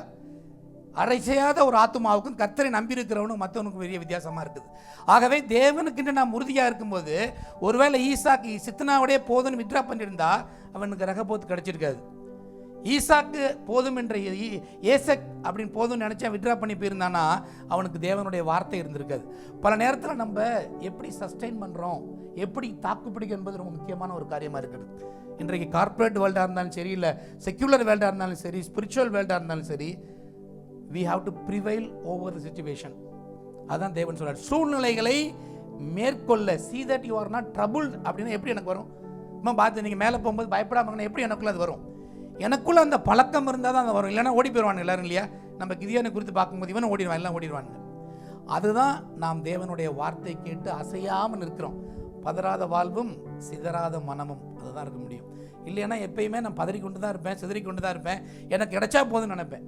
நான் எங்கே 1-2 ஓடிட்டேன்னா முடியாது. கடைசி வரைக்கும் நிற்கும் பொழுது அந்த 24 வாஸ்து பார்க்கும்போது தெரியும் உங்களுக்கு. நீங்கள் பொறுமையாக வாஸ்து பாருங்கள். ஆனாலும் முடிவு பரியந்த நிற்கிறவனே ரட்சிக்கப்படுவான் என்று தேவனுடைய வார்த்தை சொல்லுகிறது. நம்ம பாதியிலேயே போயிட்டோன்னு வைங்களேன், ஈசாக்கு என்னால் தாங்க முடியல ஆண்டவரே, சித்தனா என்னால் தாங்க முடியல ஆண்டவரே அப்படின்னா தேவனுடைய ஆசீர்வாதம் வராது. அந்த லெவலில் அவன் தேவனோடு சார்ந்து தேவனுடைய வார்த்தைக்கு அந்த விசுவாசத்தை நம்பி, இதுதான் என் விசுவாசம், தேவன் எனக்கு சொல்கிறார், அவர் செய்வார், அவருடைய பிரசனத்தை நான் உணர முடியலன்னா கூட அவர் எனக்காக செய்வார், அவர் நான் அசைக்க என் கர்த்தரை நடுவில் இருக்கிறார் என்பதை அவன் உணர்ந்ததுனால தான் அந்த சூழ்நிலைகளை மேற்கொள்ளக்கூடிய பலம் விசுவாசம் அவனுக்குள்ள. அதான் சப்ஸ்டன்ஸ்னு சொன்னேன். ஒரு ஃபீலிங் இல்லை, ஒரு ஃபீலிங் மாறிட்டே இருக்கும். இப்போ நல்ல ஃபீலிங் இருக்கும், அடுத்த கொஞ்ச நேரம் கழிச்சு டவுன் ஆயிடுவோம், ஃபீலிங் அடுத்து சேரும். சாயந்தரம் மாறிட்டே இருக்கும். இந்த சைனசாரல் கரு மாதிரி ஃபீலிங் மாறும் இல்லையா? எமோஷன்ஸ் அப்படி தான் மாறும். எல்லாருக்கும் எமோஷன்ஸ் மாறணும். ஃபெய்த் அப்படி இல்லை. ஃபெய்த் என்ன வந்தாலும் மாறாததாக இருக்கிறது. ஏனென்றால் நான் வைத்திருக்கிற அதான் பவுல் சொல்றார் பாருங்க, விசுவாசிக்கிறவர் இன்னார் என்று அறிந்திருக்கிறேன், அவரிடத்தில் ஒப்பு கொடுத்ததை அவர் அந்நாள் பரிந்தும் காத்துக்கொள்ள வல்லவர் அறிகிறார். கொரிந்தியர்ல வாசிக்கிறார். 2 கொரிந்தியர் 1:12 நினைக்கிறேன், வாசிப்போம். 2 கொரிந்தியர் 1:12 நினைக்கிறேன், if I remember correctly, இல்லையா? நான் விசுவாசிக்கிறவர் இன்னார் என்று 1-2 அதுலயே, I know whom I have trust. Okay, நான் யாரை விசுவாசிக்கிறேன், யாரை நம்புறேன் என்பதை நான் அறிந்திருக்கிறேன். அது ரொம்ப முக்கியமான ஒரு காரியம். நான் யார் மேல நம்பிக்கை வைக்கிறேன்? 2 கொரிந்தியர் 1 வருதா? 1:12 நினைக்கிறேன் இல்லையா? 1:12-13.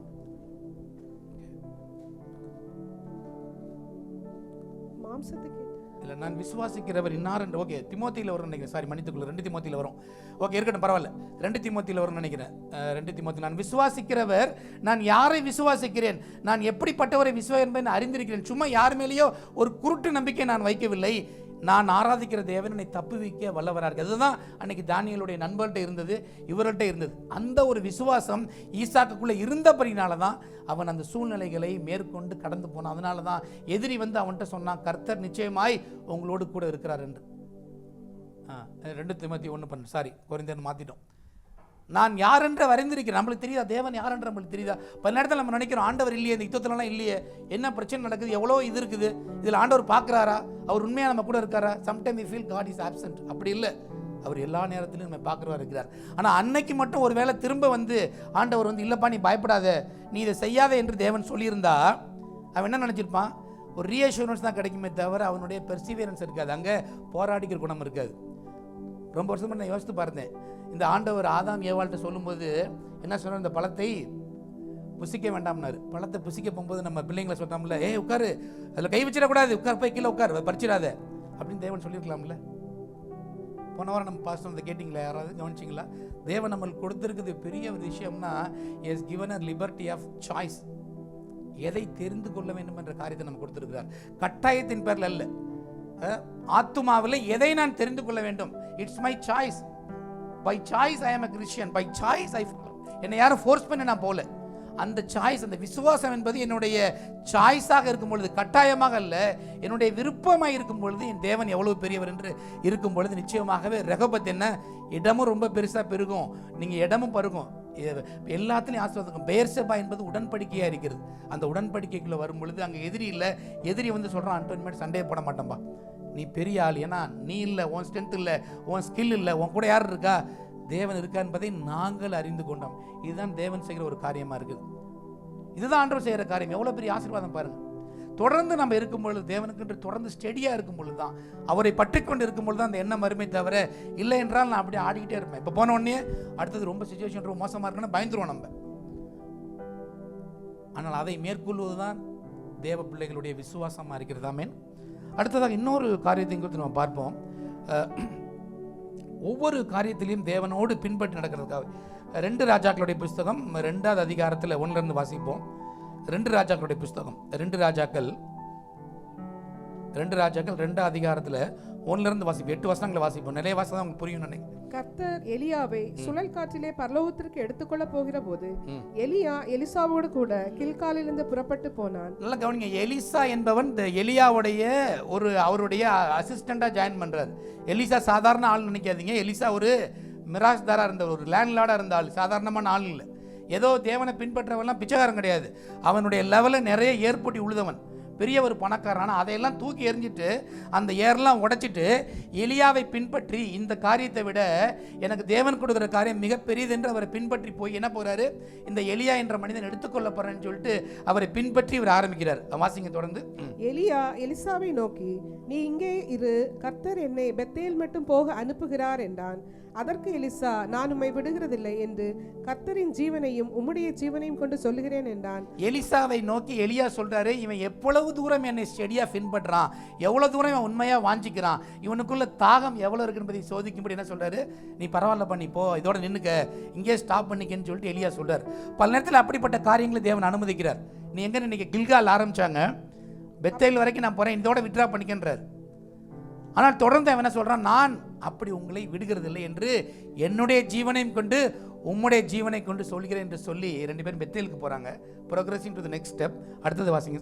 அப்பொழுது பெத்தேலிலிருந்து தீர்க்கதரிசியின் புத்திரர் எலிசாவினிடத்தில் வந்து, இன்றைக்கு கர்த்தர் உனக்கு தலைமையாய் இருக்கிற உன் எஜமானை உன்னை விட்டு எடுத்துக்கொள்வார் என்பது உனக்கு தெரியுமா என்றார்கள். அதற்கு அவன், எனக்கு தெரியும், சும்மா இருங்கள் என்றான். அவன் கூட இருக்கிறவங்க எலிசாவை டிஸ்கரேஜ் பண்றான். எப்படி இருந்தாலும் எலியா பரலோகத்துக்கு போகிறார், உலகமெல்லாம் நியூஸ் ஆயிருச்சு, என்ன பார்க்குற, எலியா எடுத்துக்கொள்ளப்படுகிறார். தீர்க்கதரிசிகளுக்கு தெரிந்த ஒரு காரியமா இருக்கு, அவர் தான் போறாரு, நீ எதுக்கு போறேன்னு டிஸ்கரேஜ் பண்றாங்க. ஆனால் என்ன சொல்றான், எனக்கு தெரியும், நீங்கள் சும்மா இருங்கள்னு சொல்லிட்டு. பல நேரத்தில் நம்மை சுற்றி இருக்கிறவங்க, நம்ம குடும்பம், நம்ம கொலீக்ஸை மற்றவங்கள டிஸ்கரேஜ் பண்ணலாம். இவ்வளோ தைரியமாக நீ இருக்கிறியா, இதை நீ ஜெயிச்சிருவியா, நீ பார்த்துக்கலாமான்ற கேள்வி நமக்குள்ளே வருகிறதா இருக்கலாம் பல நேரத்தில், இல்லையா? எதிரி வெளியில் இல்லை, சமயத்தில் வீட்டிலே தான் இருப்பாங்க, நம்மளை சுற்றி தான் இருப்பாங்க பல நேரத்தில். ஆவிக்குரிய மனிதர்கள் தான் இவர்கள், தீர்க்கதரிசிகளின் கூட்டம் தான். அவர் போறாரு, நீ எதுக்கு பின்னாடி போற, இதோட விட்ரா பண்ணிடு, பின்வாங்கி போயிரு. இந்த ஆலோசனை சொல்றதான் உலகத்தில் அதிகமா இருக்கு. ஆனால் என்ன சொல்றான், எனக்கு தெரியும், நீ உன் வேலையை பார்த்துட்டு போ, mind your own business, I will take care of my. தொடர்ந்து அடுத்த லெவன்ல, பின்பு எலியா அவனை நோக்கி, எலிசாவே நீ இங்கே இரு, கர்த்தர் என்னை எரிகோ மட்டும் போக அனுப்புகிறார் என்றான். அதற்கு அவன், நான் உம்மை விடுகிறதில்லை என்று கர்த்தருடைய ஜீவனை உம்முடைய ஜீவனையும் கொண்டு சொல்லுகிறேன் என்றான். அப்படியே அவர்கள் எரிகோவுக்கு வந்தார்கள். எரிகோவில் திருப்பி எரிகோவில் அடுத்தது வாசிங்க 4ஆம் வசனமும். எரிகோவில் இருந்த தீர்க்கதரிசிகளின் புத்திரர் எலிசாவினிடத்தில் வந்து, இன்றைக்கு கர்த்தர் உனக்கு தலைமையா இருக்கிற உன் எஜமானை உன்னை விட்டு எடுத்துக்கொள்வார் என்பது உனக்கு தெரியுமா என்று அவனை கேட்டார்கள். அதற்கு அவன், எனக்கு தெரியும், சும்மா இருங்கள் என்றான். எலியாவிட்டிருந்து அபிஷேகத்தை பெற்றுக்கொள்ளும்படி எலிசா ஒரு ஸ்பிரிச்சுவல் ஜேர்னி எடுத்து அவரோட பின்னாடி போறான், அவரோட கமிட்டடா இருக்கிறான். கூட எங்கிருந்து எதிர்ப்பு வருகிறது, மற்றவங்கள்ட்ட எதிர்ப்பு வரல, கூட இருக்கால். 2ஆயிரத்துலையும் சொல்றான், நீ எதுக்கு அவன் பின்னாடி பற்றி போற. முதல்ல என்ன சொன்னாங்க, பெத்தேல்லையும் சொன்னாங்க, அடுத்தது எங்க ஜெரிக்கோலையும் சொல்றான், நீ எதுக்கு அவனை பின்பற்றுறேன்னு சொல்லிட்டு. இதை குறித்து பெரிய செய்திகளை பேசுவாங்க, நம்ம அதுக்குள்ள போக வேணாம். ஆனால் அவனுடைய அந்த விடாமுயற்சியை நம்ம பார்க்குறோம், அந்த பெர்சிவியரன்ஸை பார்க்குறோம். அவன் பின்பற்றி போகிற ஆள் கூட உன்னால முடியாதுப்பா, நீ சிரமப்பட, இதோட நீ வீட்டுக்கு போயிருந்து அனுப்பினாலும் சரி, அல்லது அவன் இருக்கிற அந்த ப்ராஃபட் ஸ்கூல்ஸ், அந்த மக்கள் வந்து இவனை நீ எதுக்கு போற என்று அவனை டிஸ்கரேஜ் பண்ணாலும் கூட, இவனுடைய நோக்கத்தில் உறுதியில் அசையாதவனாய் எலிசா இருக்கிறார். எனக்கு தெரியும், நீ சும்மா இருன்னு சொல்லிட்டு எவ்வளோ தைரியமாக நம்ம சொல்ல முடியும் ஒரு சூழ்நிலை பார்க்கும் பொழுது. எவ்வளோ செய்திகள் நம்ம கேட்க, நம்முடைய மனதே பல நேரத்தில் நம்மளை அதைரியப்படுத்து, நீ சொல்கிறது ரொம்ப தைரியமாக நீ செஞ்சிருவியோ, அவ்வளோ பெரிய விசுவாசம் வேறுனா உலகத்தில் எவனோ பேரை விழுந்துட்டா, நீ மட்டும் ஜெயிச்சிட போறியா, வெளியில் விட்டுருங்க. நம்முடைய மனதை எவ்வளோ நேரம் நம்மளை கேட்குது. நமக்குள்ளே இருக்க இன்னொரு சுபாவம் இல்லையா, 2 சுபாவங்கள் நமக்குள்ளே இருக்குது. இன்னொரு சுபாவம் நம்மை பலவீனப்படுத்திக்கிறதா இருக்குது. நம்மை பலவீனப்படுத்த நம்மளே நினச்சா கூட, நீ கூட்டு தைரியத்தில் போகிற, என்ன ஆகுது, பேசாமல் ஓடிடு, பேசாமல் அப்படியே விட்டுரு, play safe, let's play safe, don't take risk. விசுவாசம்ன்றது அப்படி இல்லை. இவன் என்ன சொல்றான், எனக்கு தெரியும், சும்மா இருங்கள். தொடர்ந்து பாருங்க, எஜமானர் சொல்றாரு பாருங்க, அடுத்தது 6ஆம் வசனத்துல கூட, பின்பு எலியா அவனை நோக்கி, நீ இங்கே இரு, கர்த்தர் என்னை யோர்தானுக்கு அனுப்புகிறார் என்றான். அதற்கு அவன், நான் உம்மை விடுகிறதில்லை என்று கர்த்தருடைய ஜீவனையும் உம்முடைய ஜீவனையும் கொண்டு சொல்லுகிறேன் என்றான். எவ்வளவு உறுதியாக எலிசா காணப்பட்டார் இடத்துல அவரை போகும்பொழுது. நீங்க யார் என்னை பண்ணா கூட நான் உன்னை விடுகிறதா இல்லை. எலியாவே கூட எலிசாவை பார்த்து, நீ வேணாம்பா, நீ போயிரு, உனக்கு ரொம்ப கஷ்டம் என்று சொன்னால் கூட எலிசா போகிறதில்லை. அவர் பாருங்க, திருப்பி தொடர்ந்து போகும் பொழுது அங்கே 6ஆம் வசனம் 8ஆம் வசனம், அப்பொழுது எலியா தன் சால்வை எடுத்து முறுக்கி தண்ணீரை அடித்தான், அது 2 பக்கமாய் பிரிந்தது, அவர்கள் இருவரும் உலர்ந்த தரை வழியாய் அக்கறைக்கு போனார்கள். இதுதான் பெரிய வித்தியாசம், நல்லா கவனித்து பாருங்க. இதுவரைக்கும் அந்த 50 பேர் அவர்களை பார்த்து கொண்டு நின்னார்களாம். எதுக்கு இவ்வளவு வாசிக்கிறேன்னா, அந்த வாஸ்தவம் தான் நம்மளுக்கு புரியும், அதுக்காக சொல்றேன் நான். யோர்தானை அவனுடைய போட்டிருந்த மேண்டில் எடுத்து எலியா ஓங்கி அடிக்கும் பொழுது அந்த யோர்தான் 2ஆக பிரிந்தது. இது யோர்தான் பிரிந்ததுக்கு அப்புறம் 2 பேர் போறாங்க. யார் 2 பேர் போறாங்க? எலிசாவும் எலியாவும் மட்டும் போறாங்க. மற்ற 50 பேர் தூரமா இருந்து வேடிக்கை பார்க்குறாங்க. அதுதான் கேஷுவல் பிலீவருக்கும் ஃபெய்த்ஃபுல் பிலீவருக்கும் உள்ள பெரிய வித்தியாசம். புரியுதா? கடைசி வரைக்கும் பின்னாடி போறதான் யோர்தானோட தாண்டி போறான். மற்ற 50 பேரும் வேடிக்கை பார்க்குறான். எலியா மேலே போறாரா, எங்கேருந்தியா உள்ள போகுது, இப்போ இந்த ராக்கெட் எங்கேருந்து உள்ள போட்டுருவோன்னு மேலே ஆனந்து பார்ந்து பார்க்குற மாதிரி இவன் பார்த்துட்டு இருக்கான். எலியாவை சேரட் கொண்டு போகுது, அது எங்கேருந்து வரும்னு சொல்லிட்டு. யார் சீரியஸாக கமிட்டடாக இருக்கிறானோ அவன் தான் யோர்தானை தாண்டி போக முடியும். அதனால தான் அவங்க 2 பேர் மட்டும் இருந்தார்கள். அந்த அனுபவத்திற்கு கமிட் பண்ணுறவன் தான் ஸ்டெடியான தேவனை நம்பியிருக்கிற ஒரு ஆள். இல்லைன்னா நம்ம கேஷுவலாக இருப்போம். தேவன் நம்மளை கேஷுவலாக அனுப்பலை. நான் போகிறேன், கோயிலுக்கு போகிறேங்க, நான் இந்த இந்த இந்த டினாமினேஷன் நாள் நான் சந்தா கொடுக்குறேன், வந்துட்டேன்னா பரவாயில்ல. அப்படிப்பட்ட கிறிஸ்துவனை அழைக்கிறதுக்கு வேற ஏதோ ஒரு சதில் இருந்துக்கலாம். தப்பாக நினச்சிக்கொள்ளாதீங்க, ஆண்டோடைய வார்த்தையை நான் சொல்கிறது. தேவன் அப்படியாய் கேஷுவலாக இருக்க முடியாது, அழைக்கல கடைசி வரைக்கும். அதுதான் எலிசாவுக்கு கிடைத்த ஒரு அனுபவமாக இருக்குது. 2 பேரும் தனியாக இருக்கிறாங்க. என்னுடைய எஜமானோடு, தேவனுடைய வரத்தை பெற்றவனோடு, அனாயிண்டிங் பெற்ற ஆளோடு I want to spend some time. அதுதான் மிகப்பெரிய ஒரு விஷயம். அந்த யோர்தான் தான் அவர்களை பிரிக்கிறது. யாரை பிரிக்கிறது? பழைய ஏற்பாட்டில் நம்ம வாசிக்கிறது, பழைய ஏற்பாடு. அதாவது யோர்தான் நதியை பிரித்து வரும் பொழுது உடன்படிக்கை பெட்டியை கொண்டாந்து ஆசாரியர்கள் நடுப்பில் நின்னாங்க. அப்போ அது 2 குவியலாக பிரிந்தது என்று வாசிக்கிறோம். ஆனால் அந்த பெரிய ஆசாரிய கூட்டம் செய்கிறத எலியா என்ற ஒரு தனி மனிதன் தான் போட்டிருக்க சால்வை எடுத்து அடிக்கும்போது 2ஆக பிரியுதுன்னா, இவனுக்கும் தேவனுக்குள்ள உறவு எப்படிப்பட்டதாக இருக்குது பாருங்க.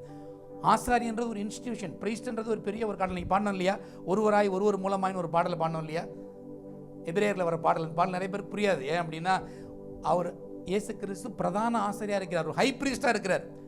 பிரீஸ்ட்ன்றது ஒரு பெரிய இன்ஸ்டிடியூஷன், ஒரு பெரிய ஜனக்கூட்டம், ஒரு ஆசாரிய கூட்டம் செய்கிறதை ஒரு தனி மனிதனால செய்ய முடிந்ததான காரணம் அவன் மேலிருந்த அனாயிண்டிங் அண்ட் அபிஷேகம். அது கேஷுவலானது கிடையாது, அது கமிட்டடானது, தேவனை பின்பற்றுறதுக்கு வைராக்கியம் உள்ளதாக இருக்கிறது. அதனால தான் அவர் பின்பற்றி போகும் பொழுது அந்த யோர்தானில் இவங்க 2 பேரும் தனித்திருந்தாங்க. அப்போ நடக்கிற காரியம் பாருங்கள். நீ என்ன கேட்குறான்? எனக்கு உங்களுடைய ரெட்டிப்பான அபிஷேகம். அப்போ தான் அவனுடைய டிசைரை வெளிப்படுத்துகிறான். தனியாக இருக்கும் பொழுது, கூட்டத்தில் அல்ல. தேவன் பல நேரத்தில் நம்ம அவரோடு நான் தனிமையாக உடன்படி பேசணும்னு நினைக்கிறார். மற்றவங்களுக்காக பார்த்து ஜெபிக்கிறது இல்லை. பெரிய இவர் அருமையாக ஜெபிச்சாருங்க, நல்ல வசனம் சொல்லி ஜெபிச்சாருங்க அல்ல. என்னுடைய இருதயத்தை தேவனிடத்தில் ஊற்றுனானா அவரோடு நடந்தனா தான் ஒரு முக்கியமான ஒரு காரியமாக இருக்கிறது. இப்போ அவர் சொல்கிறான் பாருங்க, தனியாக என்ன சொல்கிறான் பாருங்க, 9ஆம் வசனம். அவர்கள் அக்கறைப்பட்ட பின்பு எலியா எலிசாவை நோக்கி, நான் உன்னை விட்டு எடுத்துக்கொள்ளப்படும் முன்னே நான் உனக்கு செய்ய வேண்டியது என்ன கேள் என்றான். அதற்கு எலிசா, உம்மிடத்தில் உள்ள ஆவியின் வரம் எனக்கு இரட்டிப்பாய் கிடைக்கும்படி வேண்டுகிறேன் என்றான். அப்பையும் அவர் சொல்ல, அதை நீ பார்த்த எலியா கடைசி வரைக்கும் பிடி கொடுக்காத மனுஷன். எலியா ரொம்ப பயங்கரமான ஆள், எப்பயுமே பிடி கொடுத்தே பேசாத ஒரு ஆள். அது எனக்கு தெரியாதுப்பா, நீ பார்த்தா தான் உனக்கு கிடைக்கின்றார். கடைசி வரைக்கும் இவரை டிஸ்கரேஜ் பண்ணிட்டு தான் இருக்கார் கூட இருக்கிற குருநாதர். ஆனால் நான் விடுறதில்லையா உன்னைய, நீ கொடுக்காம விடுறதில்லைன்னு சொல்லி பின்பற்றி போய் அந்த சால்வை மேலே இங்கிருந்து கீழே விழுந்ததுக்கப்புறம் அதை பாருங்கள், பார்த்து முடிந்ததுக்கப்புறம் அதை எடுத்துக்கொண்டு அவன் வந்து மறுபடியும் அந்த இதை போய் இந்த எரிகோ பண்ண திரும்பி அடிக்கிறான். அந்த எலியா மேல் இருந்த அபிஷேகம் எலிசாவுக்கு ரெட்டத்தனையாக வந்தது. வேதத்தில் எண்ணி பாருங்கள், எத்தனை அதிசயங்களை எலியா செய்தாரோ அதே போல 2 மடங்காக எலிசா செய்து முடித்தார். அவருடைய மரணம் வரைக்கும், அவர் மரித்த ஒரு பாடியை அடக்கம் பண்ணது கூட ஒருத்தனை கொண்டாந்து போடும்போது அந்த பாடியை உயிரோடு எழுப்பினாராம். எலிசாவோட கட்டிலிருந்து உயிரோடு இருந்த அதிசயம், செத்தும் கூட அதிசயம் பண்ண ஒரு ஆள் எலிசா அவருக்கு. ஏன்? எலிசா வைராக்கியமாய் அந்த எனக்கு அந்த அபிஷேகங்கள் வேணும், இந்த காரியங்கள் வேணும்னு பின்பற்றினார். மற்றவங்க என்ன டிஸ்கரேஜ் பண்ணாலும் பரவாயில்ல, என் ஆளை என்ன டிஸ்கரேஜ் பண்ணாலும் பரவாயில்ல, திசை திருப்பாமல் அவரோடு கூட நடந்ததுனால அந்த காரியத்தை பெற்றுக்கொண்டது. இன்னைக்கு எவ்வளவோ காரியங்கள் நம்ம திசை திருப்பலாம், எவ்வளோ காரியங்கள் நம்ம மாறிவத்தில் கொண்டு போகிறாங்க. இருக்கிற வேலை, மற்றவருடைய ப்ரெஷர், குடும்பத்தில் ஃபேமிலி பிரச்சனை, அல்லது நம்மளுடைய பேக்ரவுண்டு, பொருளாதார பிரச்சனைகள், சரீர பிரச்சனைகள் எல்லாமே நம்மளை திசை திருப்ப செய்யலாம். ஆனால் ஒன்றே ஒன்று என்னது தெரிந்து கொள்ள வேண்டியது என்ன? தன்னை விட்டு எடுபடாத அந்த நல்ல பங்கை மரியாள் தெரிந்து கொண்டாள். அதுதான் ஆண்டவர் எதிர்பார்க்குற ஒரு காரியம். அவள் பற்பல வேலைகளை செய்வதில் என்ன பண்ணா? மார்த்தாள் 2 பேரும் நல்லது, அக்கா தங்கி இதுதான். என்ன எல்லாரும் ஒரு மாதிரி பார்க்குறீங்க? அப்படி தான் இருக்கு லூக்கால இல்லையா? இயேசு கிறிஸ்து வந்தோடனே உங்களுக்கு பிரியாணி பண்ணி கொடுக்கட்டுமா, இட்லி சுரட்டுமா, இல்லை ஏதாவது பண்ணட்டுமா, என்ன செய்யிட்டு சொல்லுங்க ஆண்டவரே. நான் மார்த்தா நல்லது தான். என்ன பண்ணுறது? கூட்டத்துக்கு என்னத்தை ப்ரிப்பேர் பண்ணுறது, என்னத்தை ஆர்டர் பண்ணுறது, அதுதான் பெரிய ஃபோக்கஸாக இருந்தது மார்த்தாளுக்கு. ஆனால் மரியாளுக்கு அதனால் ஓரமாக உட்காந்துட்டா. உட்காந்தோடனே அவள்கிட்ட போய் கம்ப்ளைண்ட் பண்ணுறான், என்ன ஆண்டவரை பாருங்க, நான் எவ்வளோ கஷ்டப்பட்டு உங்களுக்கு சமைக்கிறேன், அவள் பேசாமல் உட்காந்துருக்கிறா, அவளை கொஞ்சம் கேளுங்கன்னு சொல்லிட்டு கம்ப்ளைண்ட் பண்ண ஆரம்பிச்சுட்டு ஆண்டவர்கிட்ட போயிட்டு தேவன்ட்டே கம்ப்ளைண்ட் பண்ணுறான். பல நேரத்தில் நம்மள அப்படி தான் இருக்கும். நானும் ரொம்ப யோக்கியமான ஆள் கிடையாது, தான் சொல்கிறேன் நான். ஆண்டவர் பல நேரத்தில் பேசுறதுனால கம்ப்ளைண்ட் வெளியில் சொல்லாத கூட நம்ம உள்ளத்தில் கம்ப்ளைண்ட் பண்ணுறோம். அப்போ தான் ஆண்டவர் சொன்னார், என்ன சொல்கிறாரு? தெரிந்து கொள்ள வேண்டியது ஒன்று, மரியாள் தன்னை விட்டு எடுபடாத she chose a good portion. எவ்வளோ அருமையான ஒரு இன்றைக்கு நம்ம எதை சூஸ் பண்ண போகிறோம், எப்போ ஸ்டெடியாக இருக்க போகிறோம். இங்கே அலைக்கொள்கிறோம். மார்த்தாள் எழுதப்பட்டிருக்க வார்த்தை ரொம்ப ஆசியமாக இருக்குது. நிறைய வசனங்கள் வாசிக்க நேரம் இல்லை. அவர் மார்த்தாள் பல்பல வேலைகளை செய்வதில் என்ன பண்ண செய்து கவன சிதறமாகி இடல் அடைந்தாள். She was distracted and worried. பல நேரத்தில் நமக்குள்ள கவலை வர்றதுக்கு காரணம் என்னன்னா, நம்ம தேவன் மேல் வைக்கிற விசுவாசத்தை திசை திருப்பும்படி பிசாசு செய்கிறோம். நம்மளுடைய குடும்பம் அல்லது எந்த காரியங்களை வேணாலும் பயன்படுத்துகிறோம். எது ரிலேஷன்ஷிப்போ இல்லை உங்களுக்கு வேலையோ அல்லது பொருளாதார பிரச்சனையோ எதிர்காலமோ நம்முடைய தாட் ப்ராசஸோ அல்லது நான் பிளான் பண்ணுறது நடக்க மாட்டேனுது, நான் எவ்வளோ பிளான் பண்ணுறேன் ஒன்றுமே நடக்க மாட்டேனுதுன்னு நம்ம நினைக்கலாம். என்னுடைய பிளான் நம்மளை டிஸ்ட்ராக்ட் பண்ணலாம். ஆனால் அதுகள் மத்தியில் கடைசியாக அவங்க ஜெயித்தது என்ன? ரெட்டிப்பான ஆசீர்வாதத்தை அந்த எலிசா தொடர்ந்து போய் பெற்றுக்கொண்டார். ஸ்டெடியாக இருந்தார். எல்லாரும் ஷேக் பண்ணால் கூட அவர் அசையாத ஒரு மனிதனாய் காணப்பட்டவர். அதனால தான் ரெட்டத்தனியான அபிஷேகத்தை பெற்றுக்கொண்டு எலிசான்றது பார்க்குறோம். எலிசா குறித்து பேசும்போது என்ன சொல்கிறான்? இன்னும் ரொம்ப நிறைய காரியங்களை பார்த்து உங்களுக்கு ஆச்சரியமாக இருக்கும். இன்றைக்கி எவ்வளோ இன்னைக்கிட்ட ஒருத்தன் சொல்கிறான், நம்மளுக்கு இந்த நாட்டிலேருந்து நிறையா அவனுக்கு டெக்னாலஜிலாம் தெரியா, ரெக்கனைன்ஸில் டாப் லீடர்ன்றாங்க. ஒரு தடவை பெனதாத் கேட்குறான். பெனதாத்ன்னு யாரும் கேட்காதீங்க, சிரியாவில் இருந்த ராஜா. ஓகே, அந்த காலத்தில் பெனதாத் கேட்குறான், எப்படா நான் இஸ்ரேலை அழிக்கும்படி போகிறேன். அப்போ இருந்த இஸ்ரேல் இப்போ இருக்குது இல்லை, அந்த இஸ்ரேலை அழிக்கும்படி நான் பிளான் பண்ணுறேன். எவனோ ஒருத்தன் வந்து இந்த விஷயத்தை லீக் பண்ணுறான், என் கூட இருக்க ஸ்பை யாரான்னு நான் கேட்குறானுங்க. என் கூட எவனோ ஒருத்தன் போட்டு கொடுக்குறான், இந்த மேட்டரை கன்வே பண்ணுறான் அப்படின்னு சொல்லும்போது அங்கே இருக்கிற ஒருத்தன் சொல்கிறான், யார் இங்கே இருக்கிற யாரும் போட்டு தரது இல்லையா? 2 ராஜாக்களே வாசித்து பாருங்கள், பின்னாடி தெரியும். நீ பெட்ரூமில் என்ன பேசுகிறியோ அதை எலிசா கேட்குறான்ன்றான். தெரியுது உங்களுக்கு எவ்வளோ பெரிய பவர்ஃபுல்லான ஒரு ப்ராஃபட்டாக எலிசா தேவன் அபிஷேகம் பண்ணியிருக்கிறார். நீ பெட்ரூமில் உட்காந்து என்ன பிளான் பண்ணின்றத தூரத்தில் இருக்க ஆண்டவர் வெளி பண்ணுறாரு. இன்றைக்கி இருக்க மாதிரி ஈவ்ஸ் டிராப்பிங் தேவையில்லை, ஹேக் பண்ணும் தேவையில்லை, சைபர் செக்யூரிட்டி தேவையில்லை. நீ என்ன பேசு என்பதை தேவன் அவனுக்கு வெளிப்படுத்துறான். சொல்றது உங்களுக்கு புரியுதா? அந்த ஆழத்தை நம்ம புரிந்து கொள்ளணும். எவ்வளோ பெரிய ப்ராஃபிட் பாருங்க. அவன் என்ன பேசுகிறான், என்ன பிளான் பண்ணுறத எலிசா கேட்டு இங்கே இருக்கிற ஜோரமுக்கு சொல்லி நீ உன்னுடைய மிலிட்ரியை ரீஆர்கனைஸ் பண்ணுன்னு சொல்லிட்டு அனுப்புகிறான்னா எவ்வளோ பெரிய ஆளாக இருக்கணும். தேவ மனுஷன் என்பவன் வெறும் தேவனோடு மட்டும் கனெக்டடாக இல்லை, உலகத்தினுடைய பார்வைக்கும் மற்றவர்களுக்கு நன்மை செய்கிறவனாய் காணப்படுகிறான் இருக்கணும். ஆமேன். நான் தேவன் நடக்கும்போது தேவன் என்னை விடுறவரா? அந்த இதில் வாஸ்து சங்கீதம் 23 சொன்ன மாதிரி, நான் லேட்டாக தான் வந்ததுனால தெரியல, இருந்தாலும் சொல்கிறேன். ஜீவனாலெல்லாம் நன்மையும் கிருபையும் தொடரும். குட்னஸ் அண்ட் மெர்சி, நன்மையும் தீமையும் என்று அவன் சொல்லலை. நம்ம சொல்கிறோம் உலகத்தில் இருந்து இன்பம் துன்பம் ஏற்றத்தாழ்வு உயரமோ தாழ்வோ பாட்டெல்லாம் எப்படில பாடுறாங்க. ஆனால் பைபிள் அப்படி சொல்லவே இல்லை. எங்கேயுமே தாழ்வுனா இருக்குது. I don't need anything அப்படி தான் நம்ம சொல்கிறோம். I don't lack anything, எல்லாமே தேவன் எனக்கு கொடுக்குறார். நான் என்னுடைய நன்மையும் கிருபையும் என்னை தொடரும்ன்றார். அது எலிசாவுக்கு எவ்வளோ பெரிய பவர்ஃபுல்லாக இருந்தது. அதனால தேவ மனுஷன் அவனுக்கு மட்டுமல்ல மற்றவர்களுக்கும் ஆசீர்வாதமாய் வைக்க மட்டும் தான் தேவன் வைக்கிறார். தேவன் ஒரு மனிதன் ஆசீர்வதிக்கிறது அவன் மட்டும் நல்லா இருக்கணும் இல்லை. He made him as a channel of blessing for others. அதுதான் தேவன் வைக்கிற ஸ்டாண்டர்டாக இருக்குது. யாருக்கு? எல்லாருக்கும் இல்லை, கேஷுவல் பிலீவர்ஸுக்கு இல்லை. இந்த ப்ரொஃபட்டிக் ஸ்கூலில் நிறைய பேர் இருந்தாங்க. 50 ஒவ்வொரு ஊர்லேயும் பார்த்தோம் இல்லையா? கில்காலில் ஒரு 50 பேர் இருந்தான், பெத்தேலில் ஒரு 50 பேர் இருந்தான், ஜெரிக்கோவில் ஒரு 50 பேர் இருந்தான். அவனுக்கெல்லாம் கிடைக்கல அது. ஆனால் அவரை பின்பற்றி போவேன்னு சொல்லிட்டு ஸ்டெடியாக போன அந்த எலிசா என்ற மனிதனுக்கு தான் இவ்வளோ பெரிய ஆசீர்வாதத்தை தேவன் கொடுத்தார். இன்றைக்கி இந்த சூழ்நிலையில் மத்தியில் நம்ம ஸ்டெடியாக இருக்கும் பொழுது தேவன் நிச்சயமாக நம்ம ஆசீர்வாதம். இன்னும் சில காரியங்கள் நம்ம பார்த்து நம்ம முடிப்போம். காலேபு குறித்து நம்ம போன வாரம் வாசகம் இல்லையா கேட்டோம். நம்ம என்னாகமத்தினுடைய புஸ்தகம் 13வது அதிகாரத்தில் 27 29 வாசிங்க. என்னாகமம் 13 அதிகாரம் 27 29. என்னாகமம் 13 27 29. அவர்கள் மோசேயை நோக்கி, நீர் எங்களை அனுப்பின தேசத்துக்கு நாங்கள் போய் வந்தோம். அது பாலும் தேனும் ஓடுகிற தேசம்தான், அது அதனுடைய கனி. ஆனாலும் அந்த தேசத்தில் குடியிருக்கிற ஜனங்கள் பலவான்கள், பட்டணங்கள் அரணிப்பானவைகளும் மிகவும் பெரியவைகளுமாய் இருக்கிறது. அங்கே ஏனோக்கின் குமாரரையும் கண்டோம். அமலேக்கியர் தென்புறமான தேசத்திலே குடியிருக்கிறார்கள். ஏத்தியரும் எபூசியரும் எமோரியரும் மலைநாட்டில் குடியிருக்கிறார்கள். கானானியர் கடல் அருகேயும் யோர்தான் அண்டையிலும் குடியிருக்கிறார்கள் என்றார்கள். 31 33 அதே 31 33 வாசிங்களேன். அவனோட கூட போய் வந்த மனுஷரோ, நாம் போய் அந்த ஜனங்களோடு எதிர்க்க நம்மாலே கூடாது, அவர்கள் நம்மை பார்க்கிலும் பலவான்கள் என்றார்கள். நாங்கள் போய் சுற்றி பார்த்து வந்த அந்த தேசம் தன் குடிகளை பட்சிக்கிற தேசம். நாங்கள் அதிலே கண்ட ஜனங்கள் எல்லாரும் மிகவும் பெரிய ஆட்கள். அங்கே ராட்சச பிறவியான ஏனோக்கின் குமாரராகிய ராட்சதரையும் கண்டோம். நாங்கள் எங்கள் பார்வைக்கு வெட்டுக்கிளிகளைப் போல் இருந்தோம், அவர்கள் பார்வைக்கும் அப்படியே இருந்தோம் என்று சொல்லி, இப்படி இஸ்ரவேல் புத்திரருக்குள்ளே தாங்கள் சுற்றி பார்த்து வந்த தேசத்தை குறித்து துர்ச்செய்தி பரம்ப செய்தார்கள். சொன்ன மாதிரி என்ன பண்ணுறாங்க? பேட் ரிப்போர்ட்டை கொடுக்குறான். Bad news, sad news, mad news மாதிரி அந்த நியூஸை கொடுக்குறாங்க. போயிட்டு இவன் சொல்கிற விஷயம் எப்படி இருக்குது? அந்த ஊர் நல்ல ஊர் தான், எல்லாம் நல்லா தான் இருக்குது. ஆனாலும் கூட அங்கே இருக்கிற ஆட்கள் பெரிய ஆட்கள், அவருடைய பார்வைக்கு நாங்கள் எப்படி இருந்தோம்? வெட்டுக்கிளியை போல இருந்தோம். அவனுக்கு முன்னாடி நம்ம ரொம்ப சின்ன ஆளுங்கன்னு சொல்லிட்டு இவன் மட்டும் இல்லை, அவர்கள் பார்வைக்கும் அப்படி இருந்தோன்னு ஒரு எடுத்து அடிஷ்னலாக ஒரு பிட்டை எடுத்து விட்றான் பாருங்க. இதுதான் பெர்செப்ஷன்றது, நம்முடைய பார்வை. அவனுடைய பார்வைக்கு முன்பாக நாம் எப்படி இருந்தோம் நமக்கு எப்படி தெரியும்?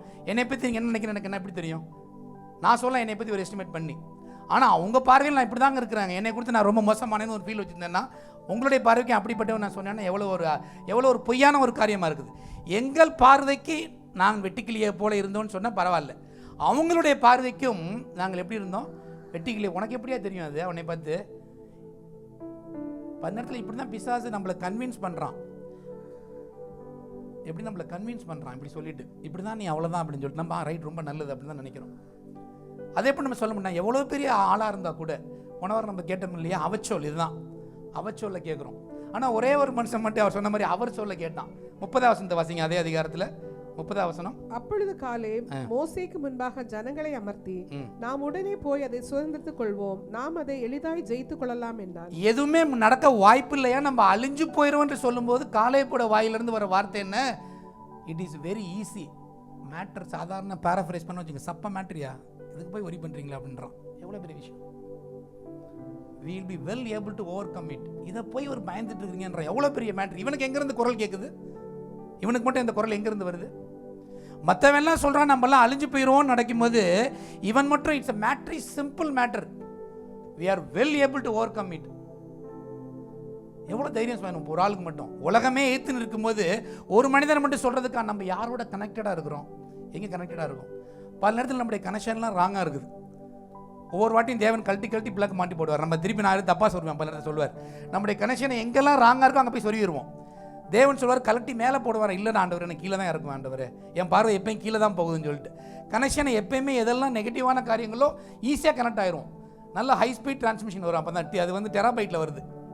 மீதி எல்லாம் அப்படியே ட்ராப் ஆகி எப்படி வருது, மெகாபைட்ஸில் வருது இல்லையா, கொஞ்சம் கொஞ்சமாக வருது. அது மட்டும் ஃபுல் ஃபோர்ஸில் வருது. ரொம்ப மாதம் அவ்வளோதான் நிலைமை, அவ்வளோதானே பதட்டம் கிளம்பிடுது, அவ்வளோதான். ஆனால் ஒரே ஒரு மனிதன் மட்டும் சொல்கிறான், we are able to work well. சாதாரணமாக இல்லை, இது எளிதாக ஜெயித்துக்கொள்ளலாம். எப்படி இருப்பார், மேட்ரு ரொம்ப சிம்பிள்யா. எனக்கு வந்து இது அவசரமாக ஒரு 100,000 dirhams தேவைப்படுது அப்படின்னு ஒரு மனுஷன் கேட்கும்போது ஒன்றும் மேட்ரு இல்லைங்க, 10 நிமிஷம் ரெடி பண்ணலான்னா எப்படி இருக்கும் அப்படி உங்களுக்கு? ஓகே, ஒருத்தரோட கெப்பாசிட்டியை பற்றி சொல்கிறேன் நான். சில பேர் மில்லியன் கூட இருக்கலாம், எப்படி வேணாலும் இருக்கலாம். அதை கேட்குறேன் எப்படி இருக்கும் உங்களுக்கு? என்னடா இவ்வளோ பெரிய ஆளா, நீ தான் பெரிய ஆள் எப்படிங்க அப்படின்னு சொல்லிட்டு பின்னாடி போயிடுவோம். ஆனால் அவன் சொல்கிறான், ஏன்னா தேவன் பெரியவர், அவர் மகா பெரியவராக இருக்கிறார். அந்த காரியம்தான் அசைகிற அந்த எல்லாரும் பயந்து கொண்டிருக்கும் பொழுது ஒருத்தன் மட்டும் ஸ்டெடியாக இருந்து சொல்கிறான். பின்னாடி கூட நீங்கள் அடுத்த 14 வசனத்தை கொஞ்சம் போங்களேன், 14:1 கொஞ்சம் வாசிங்களேன். 14:1. அப்பொழுது சபையார் எல்லாரும் கூக்குரலிட்டு புலம்பினார்கள். ஜனங்கள் அந்த ராம் முழுவதும் அழுது கொண்டிருந்தார்கள். எல்லாரும் அழுது. அடுத்து என்ன சொல்றான் பாருங்க, 4 வரைக்கும் வாசிங்களேன். இஸ்ரவேல் புத்திரர் எல்லாரும் மோசேக்கும் ஆரோனுக்கும் விரோதமாக முறுமுறுத்தார்கள். சபையார் எல்லாரும் அவர்களை நோக்கி, எகிப்து தேசத்திலே செத்து போனோமானால் நலமாயிருக்கும், இந்த வனாந்திரத்தில் நாங்கள் செத்தாலும் நலம். நாங்கள் பட்டயத்தால் மடியும்படிக்கு எங்கள் பெண் ஜாதிகளும் பிள்ளைகளும் கொள்ளையாகும்படிக்கும் கர்த்தர் எங்களை இந்த தேசத்துக்கு கொண்டு வந்தது என்ன? எகிப்துக்கு திரும்பி போகிறதே எங்களுக்கு இதுதான் ரொம்ப பெரிதான காரியமா இருக்கு. எகிப்துக்கு திரும்பி போயிடும், இந்த வாழ்க்கையே வேணாயா, கர்த்தருக்கென்று பரிசுத்தமாக வாரம் நான் சபைக்கு வர்றேன், தேவனுடைய இந்த வார்த்தை கேட்கலாம். நம்ம எங்கே போவோம்? பழைய வாழ்க்கைக்கே போயிடுவோம். பெஸ்ட்டு, தொந்தரவே வேணாம். எவ்வளோ நேரத்தில் எப்படிப்பட்ட பியூட்டன் எடுத்துருவோம், பேசாமல் போய் ஓடிடுவோம் ஆண்டரை விட்டு. அப்படி தான் எல்லாரும் சொல்கிறாங்க பல நேரத்தில். போதும், ஏன்னா பிரச்சனை அவ்வளோ இருக்குது, இதற்கு மேலே என்ன செய்கிறது அப்படின்றாங்க. இதுதான் அசைகிற ஒரு ஆத்மாவாக இருக்குது, அன்ஸ்டடி சோல்ஸ். ஆனால் தொடர்ந்து அதை இருந்து அங்கிருந்து அவன் மற்ற 2 பேர் என்ன சொல்கிறாங்க, இவர் 2 பேரும் யோசுவாவும் காலேபும் அவர்கள் பேசிட்டு கர்த்தருக்கு மட்டும் 9 வசனத்தை வாசிங்க. 9 வசனம். கர்த்தருக்கு விரோதமாக மாத்திரம் கலகம் பண்ணாதிருங்கள், அந்த தேசத்தின் ஜனங்களுக்கு நீங்கள் பயப்பட வேண்டியதில்லை, அவர்கள் நமக்கு இரையாவார்கள், அவர்களை காத்த நிழல் அவர்களை விட்டு விலகி போயிற்று, கர்த்தர் நம்மோடே இருக்கிறார், அவர்களுக்கு பயப்பட வேண்டியதில்லை என்றார்கள். எவ்வளோ பெரிய ஒரு காரியம். இவன் போயிருக்கதே ஒரு ரெக்கனைஸ் மிஷன். என்ன வேவு பார்க்க போயிருக்கிறான் உள்ளார, மற்றவங்கள போய் எப்படி இருக்குன்னு ஒரு வேவு பார்க்க போயிருக்காங்க. போகும்போது மற்றவங்களும் அங்கே இருக்க சூழ்நிலைகளை பார்த்து சொல்கிறான். இவன் என்ன சொல்கிறான், இது நாள் வரைக்கும் அவனுக்கு ஒரு ஷேடோ இருந்தது, ஒரு கவரிங் இருந்தது, அவனை பாதுகாக்கிற ஒரு ஷேடோ இருந்தது. இவனை பார்க்கறதுக்கு ஆஃபீஸில் ஒருத்தர் இருந்தான், அவன் பாஸை நம்பியே வாழ்கிறான், அல்லது இவனை நம்பியே இருக்கிறான், யாரையோ ஒரு மனுஷனை பிடிச்சிட்டு இருக்கிறான். ஆனால் என்னையோட இந்த ஷேடோ காலி, நீங்கள் பயப்பட வேண்டிய அவசியம் இல்லை. எவ்வளோ பெரிய ஒரு அறிவு அவனுக்குள்ளே இருக்கு பாருங்க. இது நாள் வரைங்க சொல்கிறதெல்லாம் யதார்த்தமாக இருக்கலாம், தட்ஸ் அ ஃபேக்ட். ஃபேக்ட் எப்பயும் அதை பற்றி ஃபேக்ட் மாறிக்கிட்டு தான் இருக்குது. ஒரு சமயமும் இன்னைக்கு ஒரு ஃபேக்ட், நாளைக்கு ஒரு ஃபேக்டாக இருக்குது. ஆனால் அவர்களை காத்த நிழல் என்பது இன்றைக்கு இல்லை, அந்த ஷேடோ போயிருச்சு. ஏனென்றால் தேவன் நம்மை அனுப்பியிருக்க, அவர் நம்மளுக்கு வாக்குத்தத்தம் கொடுத்தார், இந்த இடத்தை நாம் சுதந்திரித்துக் கொள்ளும் என்று சொல்கிறார். அதனால அவன் எதிரியாகவே இருக்கலாம், அவன் பெரிய ஒரு ஆளாக இருக்கலாம், நம்மளை விட ஓவர் பவராக இருக்கலாம், நம்முடைய கெப்பாசிட்டிக்கு மிஞ்சி இருக்கலாம். ஆனால் நாம் பயப்பட வேண்டிய அவசியம் இல்லை, ஏனென்றால் தேவன் நம்மோடு கூட இருக்கிறார். இதுதான் நம்மளுடைய ஸ்டெடினஸுக்கு முக்கியமான ஒரு காரியமாக இருக்குது. நாம் அசையாமல் இருக்கிற காரணம் கர்த்தர் என் கூட இருக்கிறார். நம்ம ரொம்ப சாதாரணமாக நம்ம சொல்கிறோம் இல்லையா, நான் நெபுகத்நேசரே இங்கே கொஞ்சம் ஜம்ப் பண்ணாமல் போக வேண்டியதாக இருக்குது, இங்கேயும் போக வேண்டியதாக இருக்குது. நாங்கள் எனக்கு பதில் சொல்ல வேண்டிய அவசியம் இல்லை. எவ்வளோ தைரியமாக ஒரு நாட்டு ராஜாவுடைய பேர் சொல்லி கூப்பிட முடியும்? இந்த நாட்டு ராஜா நீங்கள் பேர் சொல்லி கூப்பிடுவீங்க நேரில் பார்க்கும்போது, இவர் ஹைனஸ், இவர் மெஜஸ்டி அப்படி தான் நம்ம சொல்லணும். ஏன்னா பார்த்தாலும் நம்மளுக்கு சர்ப்ரைஸ் ஆகிடும். இவ்வளோ பெரிய ஆள் என்கிட்ட கைக்கு நீங்கள் பார்த்துருக்கலாம் இல்லையா, அந்த துபாய் மாலில் ஒரு ஆளை பார்க்கும்போது அவன் ரொம்ப எக்ஸைட் ஆகிட்டான். எந்த ஒரு காரன் கேட்கும்போது கை கொடுக்குறான், எந்த ஒரு காரன் ஓ என்ஜாய் என்பது அவ்வளோ ஹாப்பியாக இருக்கான் அந்த கானாவில் இருக்கவன். அங்கே போய் ஓ அப்படின்னு சொல்லிட்டு அவன் பேர் சொல்லி கூப்பிடுவானா? ஆனால் இவன் என்ன சொல்கிறான் தைரியமா, ஓ நெபுகத்நேசர், இதை சொல்ல வேண்டிய அவசியம் எனக்குள்ளே இல்லை. நீ இந்த அக்கினிக்கு தப்புவிக்க எங்கள் தேவன் வல்லவராக இருக்கு. அப்படியே அப்படி தப்புவிக்காமல் போனாலும் கூட எவ்வளோ தைரியம் வேறு. நான் நினச்சி பார்த்தேன், ஒரு நாள் நம்மளை தூக்கி போட்டால் எவ்வளோ சுடும், நம்மளை அடித்து நம்ம கொண்டுரும், எவ்வளோ தைரியமாக நம்ம இருக்க முடியும்? ஏன்னா இவனோட எண்ணம் கர்த்தர் என் கூட இருக்கிறார். இவர்கள் அல்ல, நெபுகத்நேசர் சொன்னா அவர்களோடு கூட 4வதாக ஒருவர் இருக்கிறதை நான் பார்க்கிறேன் என்பதை எதிரி சொன்னான். புரியுதா உங்களுக்கு? நம்ம தேவனுக்கு உண்மையாக இருக்கும் பொழுது எந்த எதிரிக்கு நம்ம பயப்படுறோமோ அந்த எதிரியே நம்மளுக்கு பயப்படும்படி தேவன் செய்கிறவராக இருக்கிறார். ஆமென். அவன் வந்து சாட்சி சொல்லுவான், அவன் கூட இருக்க தேவன் பெரியவர்ப்பா. எப்படி ஈசா கிட்ட வந்து அபிமெலேக்கோட ஆட்கள் சொன்னாங்க இல்லையா, கர்த்தர் நிச்சயமாக இவன் கூட இருக்கிறார் என்று. அப்போ தேவனோட நம்ம நடக்கும் பொழுது உலகத்தினுடைய பார்வைக்கு பைத்தியக்காரத்தனமாக இருக்க மாதிரி இருக்கலாம், நம்ம ஒரு மைனாரிட்டியாக இருக்க மாதிரி. அப்படி தான் சீல் குத்துறான்ல, இவர்கள் என்ன சொல்றாங்க? சிறுபான்மையினர். கரெக்ட், சிறுபான்மையினர் மக்கள் அப்படின்னு நினைக்கிறாங்க. அது உலகம் நம்மளுக்கு கொடுக்குற சீலா இருக்குது. ஆனால் சிறுபான்மையினர் நம்ம அல்ல. நாம் தேவனோடு இருக்கும் பொழுது பெரும்பான்மையவர்களாக இருக்கிறோம். ஏன்னா he is with us. உலகத்தினுடைய எல்லா அதிகாரங்களையும் உலகத்தினுடைய எல்லா ராஜாக்களையும் விட அவைகளை உருவாக்கின தேவன் நம்மோடு கூட இருக்கிறதுனால் நாம் சிறுபான்மை அல்ல, பெரும்பான்மையவர்களாக இருக்கிறோம். உலகம் நம்மளை எப்படி சீல் குத்துறான் பாருங்க ஊரில் போகும்போது, நம்மளை ஏமாற்றும்படி. ஏன்னா நான் இல்லை, என்னுடைய கெப்பாசிட்டி, என்னுடைய திறமை, என்னுடைய படிப்பு வச்சு பேச நான் சிறுபான்மை தான். ஆனால் நான் சார்ந்திருக்கிற தேவனை இருக்கும் பொழுது நான் பெரியவராக இருக்கேன். அவர்களோடு இருக்கவர்களை பார்க்கிலும் நம்மோடு இருக்கவர்கள் அதிகம். எவ்வளோ பெரிய காரியம் பாருங்க. அதான் அவன் சொல்கிறான், பிரச்சனைகள் எதிரிகள் என்று வரும்பொழுது அவனுக்கு பெரிய கூட்டம் இருக்கு, அவனுக்கு நிறைய பணம் இருக்குது, படைபலம் என்னென்ன இருக்குது, எல்லாம் இருக்குது, பவர் இருக்குது, சிபாரிசு இருக்குது, வாஸ்தா அந்த ஊரில் சொல்கிற மாதிரி எல்லாம் இருக்குது, வாஸ்தா இருக்குது, எல்லாம் இருக்குது. ஆனால் என்கிட்ட எதுவுமே இல்லை, என்கிட்ட இருக்கிறது ஒன்றே ஒன்று, தேவன் மட்டும் தான் என் கூட இருக்கிறார். ஆனால் அவைகளுக்கு முன்பாக ஜெயிக்கிறது யாரு? காலேபு தான் கடைசி வரைக்கும் அந்த தேவனால் பாராட்டப்பட்டவனாய் விசேஷ ஆவி உள்ளவன் என்று ரெண்டு பேர் போனான் அந்த இடத்துல. ஒன்று யோசுவாவும் 2 பேர் காலேபும். அவனை குறித்து தேவன் சொன்னார், இவன் வேற ஆவி உடையவன். He has a different spirit. அந்த டிஃபரண்ட் ஸ்பிரிட் எங்கேருந்து வருகிறது? அலைபாய்கிற மற்ற ஸ்பிரிட்டுக்கு மத்தியில் ஸ்டெடியாக இருக்க ஸ்பிரிட் எங்கேருந்து வருகிறது? என்னுடைய வாழ்க்கை தேவனை சார்ந்து கொண்டு இருப்பதனால தான். என்னுடைய பாசிட்டிவ், என்னுடைய வாழ்க்கை எல்லாமே நான் தேவனை சார்ந்து இருப்பதனால் மட்டும்தான் வருகிறது. வெறும் சபையில் மட்டும் பாட்டு பாடும்போது மட்டுமல்ல, நான் என் வேலை செய்கிற இடத்துலையும் 168 hours ஒரு வீக் இருக்குதுன்னா maybe we spend few hours in God with God. Maybe எல்லாம் கார்பரேட் ஒர்ஷிப்பு, ப்ரைவேட் ஒர்ஷிப்போட எல்லாத்தையும் எடுத்தால் கூட நீங்கள் எல்லாம் எடுத்துங்க, ஒரு 10 hours, அது 20 hours கூட எடுத்துட்டா கூட remaining 140 hours we spend with brutal world outside. இல்லையா? வெளியில் இருக்க மோசமான உலகத்தில் நம்ம இருக்கிறோம். யாரை விழுங்கலாம் என்று ஒரு மோசமான உலகத்தில் இருக்கிற நம்ம இருக்கிறோம் எல்லா இடத்துலையுமே. அங்கு நம்மளுக்கு தேவை தேவன் மேல் வைக்கிற விசுவாசம், அந்த பாதுகாப்பு தான். அதுதான் நம்மளை உயர்த்துகிறதா, நம்மை மாற்றுகிறதா இருக்கிறதாமே. இயேசு கிறிஸ்து கூட அப்படி தான் செய்தார். அவருடைய காரியங்களில் பாருங்கள், அவர் ஒரு நாளும் சோர்ந்து போகிறதில்ல. எல்லாரும் அவரை ஃப்ரஸ்ட்ரேட் பண்ண வைத்தாங்க. எல்லா மக்களும் அவரை ஃப்ரஸ்ட்ரேட் பண்ணும்போது சோர்ந்து போகாமல் இருந்த ஒரே ஒருத்தர் இயேசு கிறிஸ்து தான் எல்லா நேரத்துலையும். எபிரேயர் 12:2 வாசிப்போம். எபிரேயர் 12:2. அவர் தமக்கு முன் வைத்திருந்த சந்தோஷத்தின் பொருட்டு அவமானத்தை எண்ணாமல் சிலுவையை சகித்து தேவனுடைய சிங்காசனத்தின் வலது பாரசத்தில் வீற்றிருக்கிறார். எவ்வளோ பெரிய காரியம். அவர் இந்த உலகத்துக்கு வந்தபோது எல்லாரும் அவரை அவமானப்படுத்தினாங்க. கூட இருந்து அவனுடைய சொந்த சகோதரர்கள் கூட கேட்டாங்க, நீ இங்கே உட்காந்துருக்கிற? 7ஆம் அதிகாரம் மற்ற இதில் யோவானில் வாசித்து பாருங்க. நீ பெரிய ஊழியக்காரன், பெரிய ஒரு ஆள்னா பாப்புலர் ஆகணும்னா பெரிய இடத்துக்கு போ. இன்னைக்கு இருக்கிற பெரிய விஷயம், நீ பாப்புலரான ஆளா? ஊழியக்காரன் மிகப்பெரிய பாப்புலரான ஆளா? இன்னைக்கு அதான் உலகம் எதிர்பார்க்குது இல்லை. நான் தவிர யாரையும் குறித்து பேசல, யாரையும் மைண்ட் வச்சு பேசல, ஜென்ரலாக சொல்கிறேன். நான் இன்னைக்கு உலகம் எப்படி பார்க்குறான்? இவருடைய சர்ச்சில் எவ்வளோ பெருசு, உலகத்திலேயே மிகப்பெரிய ஒரு சபை, இதுதான் அவருடைய வேல்யூவாக இருக்குது. இல்லாட்டி யாருக்கும் தெரியாதுன்றாங்க. போகிறதுக்கு முன்னாடி எங்கே போய் இருக்குன்னு நினைக்கிறாங்க. ஆனால் அந்த எலிசா பற்றி மறுபடியும் சொல்கிறேன். எலிசா சிரியா தேசத்துக்கு போகிறார். வாசித்து பாருங்க பின்னாடி. எலிசாவை பார்த்தோம் இல்லையா, அவர் அபிஷேகத்தை குறித்து. எலிசா சிரியா தேசத்துக்கு போகும்போது பெனதாத் அவன் வர்றதை கேள்விப்பட்டு அவனுக்கு வியாதியாக இருக்கும் பொழுது இவரை விசாரின்னு சொல்லிட்டு ஒரு ஆள் அனுப்புகிறான். அந்த ஆள் எப்படி போனான் அப்படின்னா, சும்மா போல 40 ஒட்டகங்கள் நிறைய பொருள்களையும் காணிக்கைகள் எடுத்துக்கொண்டு எலிசாவை நோக்கி பார்த்து கொண்டு போகிறவனாக இருக்கிறான். இவன் போனது யாருக்கும் தெரியாமல் சாதாரண நடந்து போன ஒரு ஊழியக்காரன். ஆனால் அவனுக்கு பின்னாடி வர்றது நினச்சி பாருங்க, ஒரு பெரிய கான்வாய் வெஹிக்கிள் எல்லாத்தையும் கொண்டு வந்தால் எப்படி இருக்கும்? ஊழியக்காரனை தேவன் கனப்படுத்துகிறதா இருக்கார். ஒரு நாளும் வெட்கப்படுத்துகிற தேவன் அல்ல. நம்முடைய அளவு, நம்முடைய கூட்டத்தின் அடிப்படையில் தேவன் பார்க்கல. நான் தேவனோடு எப்படி இருக்கிறேன் என்பதுதான் தேவன் நம்மை பார்க்கிறார். என்னுடைய வாழ்க்கை அவரோடு எப்படி இருக்குதான் தேவனுக்கு தேவையை தவிர நான் உலகத்தினுடைய பார்வையில் எப்படி இருப்பது தேவனுக்கு சுத்தமாக தேவையில்லை. அவர் நம்முடைய ஆத்மாவை பார்க்கிற ஒரு தேவனாக இருக்கிறார். அதனால தான் ஸ்டெடி சோல்ஸ் என்று சொல்கிறேன் பாருங்க. அவர் எதையுமே பார்க்காம, அவமானத்தை பார்க்காமல், அவர் சந்தோஷத்தின் பொருட்டு அவமானத்தை, சிலுவையை சகித்து என்டியூர்ட் த கிராஸ். அதனால எங்கே இருக்கிறாரு? அவர் உயர்த்தி வைத்திருக்கிறார். அப்போ நீங்களும் நான் ஆண்டருக்கு உண்மையாக இருக்கும் பொழுது அவ்வளோதாண்டா என்னால் முடியலன்னு கைவிட்டு வரா தேவன். அவர் ஒரு நாளும் கைவிடுற தேவன் அல்ல. பல சூழ்நிலைகள் நம்மளுக்கு எதிராக பேசலாம், நம்ம வேலை செய்கிற இடம் எதிராக இருக்கலாம், நம்முடைய பொருளாதாரம் எதிராக இருக்கலாம், பிள்ளை எல்லாமே எதிர்பார்க்க போல காணப்படலாம். ஈசாக்குன்ற 2 குழம்பிடக்கூடாது.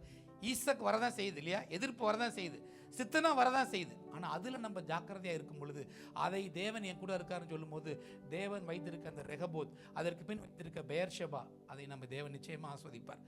அந்த லெவல் தான் தேவன் நம்மோடு கூட பேச, என் மகளே, என் மகனே, நீ விசுவாசத்தில் உறுதியாக இருந்தப்பா, அதனால் நான் உன்னை எங்கே வைக்கிறேன்? நீ கொஞ்சத்தில் உண்மையாக இருந்த, அதனால் உனக்கு கொஞ்சோன்னு கொடுப்பேன் அப்படின்னு இல்லை, உன்னை அநேகத்துக்கு அதிகாரியாக வைக்கிறேன்னு சொல்லிட்டு.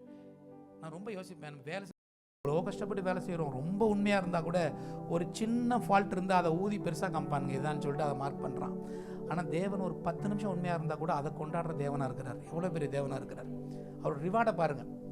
அதான் எபிரேயர் 11:6 சொல்லுகிறது, is a rewarder of those diligently seek him. 11:6 விசுவாசிக்கிறவர் தேவன் இருக்கிறார் என்று தம்மை தேடுகிறவருக்கு பலன் அளிக்கிறவர், ரிவார்டு கொடுக்கிறவர். தமிழில் சாதாரண பலன்னா புரிய மாட்டேங்குது. Is a rewarder. ரிவார்டுன்னு எவ்வளோ பெரிய விஷயம், பெரிய ஒரு பரிசை கொடுக்கிறவர். அதனால் நம்மளுடைய காரியங்கள், நம்முடைய இந்த சூழ்நிலைகள் அல்ல, நம்மை சுற்றி இருக்க காரியங்கள், நம்முடைய ஆத்துமாவை தேவனோடு கனெக்டடாக இருக்கும் பொழுது அவர் நம்மை பலப்படுத்தி நம்மை தாங்குகிறவராக இருக்கிறார். ஏன்னா நம்மை அறிந்ததை விட தேவன் நம்மை நன்றாய் அறிந்தவர். அவரே என்னை நன்றாய் அறிந்தவர். எவ்வளோ அருமையாக ஒரு பாட்டு பாடுறார் இல்லையா, என் நிலைமையை நன்றாய் அறிந்தவர். அவர் நம்மை அறிந்திருக்கிறார். நம்முடைய பலவீனங்கள், நம்முடைய ஸ்ட்ரென்த்தை நாம் அறிந்திருக்கிறதை விட, மற்றவங்களை அறிந்திருக்கிறதை விட தேவன் நம்மை அறிந்திருக்கிறார். அவர் நமக்கு போதும். அவரை பற்றி கொள்ளும் பொழுது சங்கீதம் நம்ம வாஸ்த பிரகாரமாய் அவர் நமக்குள்ளே இருக்கிறார். ஆகவே நம்ம அசைக்கப்பட மாட்டோம். கர்த்தர் நம்மோடு கூட இருக்கிறார். அவர் ஒரு நாள் நம்மை கைவிடுகிறது என்று சொல்லி நாம் அவருக்கு உறுதியாக இருப்போம். எவ்வளோ சூழ்நிலைகள், என்ன நெகட்டிவான காரியங்கள் வந்தாலும் கூட நாம் இதை எளிதாய் மேற்கொள்ள முடியும். ஒவ்வொரு காரியத்தை நம்ம மைண்டில் கொண்டு வரோம். அப்படியே காலேஜ் சொன்ன மாதிரி எல்லாரும் உலகமே entire community is against him, but he said we will be able to overcome it. நாம் அதை எளிதாய் மேற்கொள்ளலாம். பிரச்சனை வந்தால் கூட அதை மேற்கொள்ளலாம். எலிசா சொன்னா எல்லாரும் டிஸ்கரேஜ் பண்ணாங்க, ஆனால் கடைசி வரைக்கும் தொடர்ந்து போனான். தனியான ஒரு அனுபவம் எலியாவோட இருக்கும்படி தனியான அபிஷேகத்தை பெற்றுக்கொண்டான். சும்மா வைக்கல. Elisha is a very popular figure. நம் தேவனுக்கு இருக்கும் பொழுது ஒரு நொடி பொழுது தேவன் யாரையும் பாப்புலர் ஆக்கலாம். நம்மை பெருகி செய்கிறவராக இருக்கிறார். இன்றைக்கு ஒருவேளை நம்ம எப்படிப்பட்ட நிலைமையில் இருக்கோம்னு சொல்லிட்டு பார்க்க வேண்டியதில்லை. நாம் தேவனுக்கென்று உண்மையாய் உத்தமமாய் நடக்கும் பொழுது நிச்சயமாகவே நாம் நினைத்து பார்க்க முடியாத அளவிற்கு தேவன் நம்மை கொண்டு போய் வைக்க சித்தம் உள்ளவராய், விருப்பம் உள்ளவராய், வல்லமை உள்ளவராய் இருக்கிறார். ஆமென். கர்த்தர் தான் நம்மை ஆஸ்வதிப்பாராக.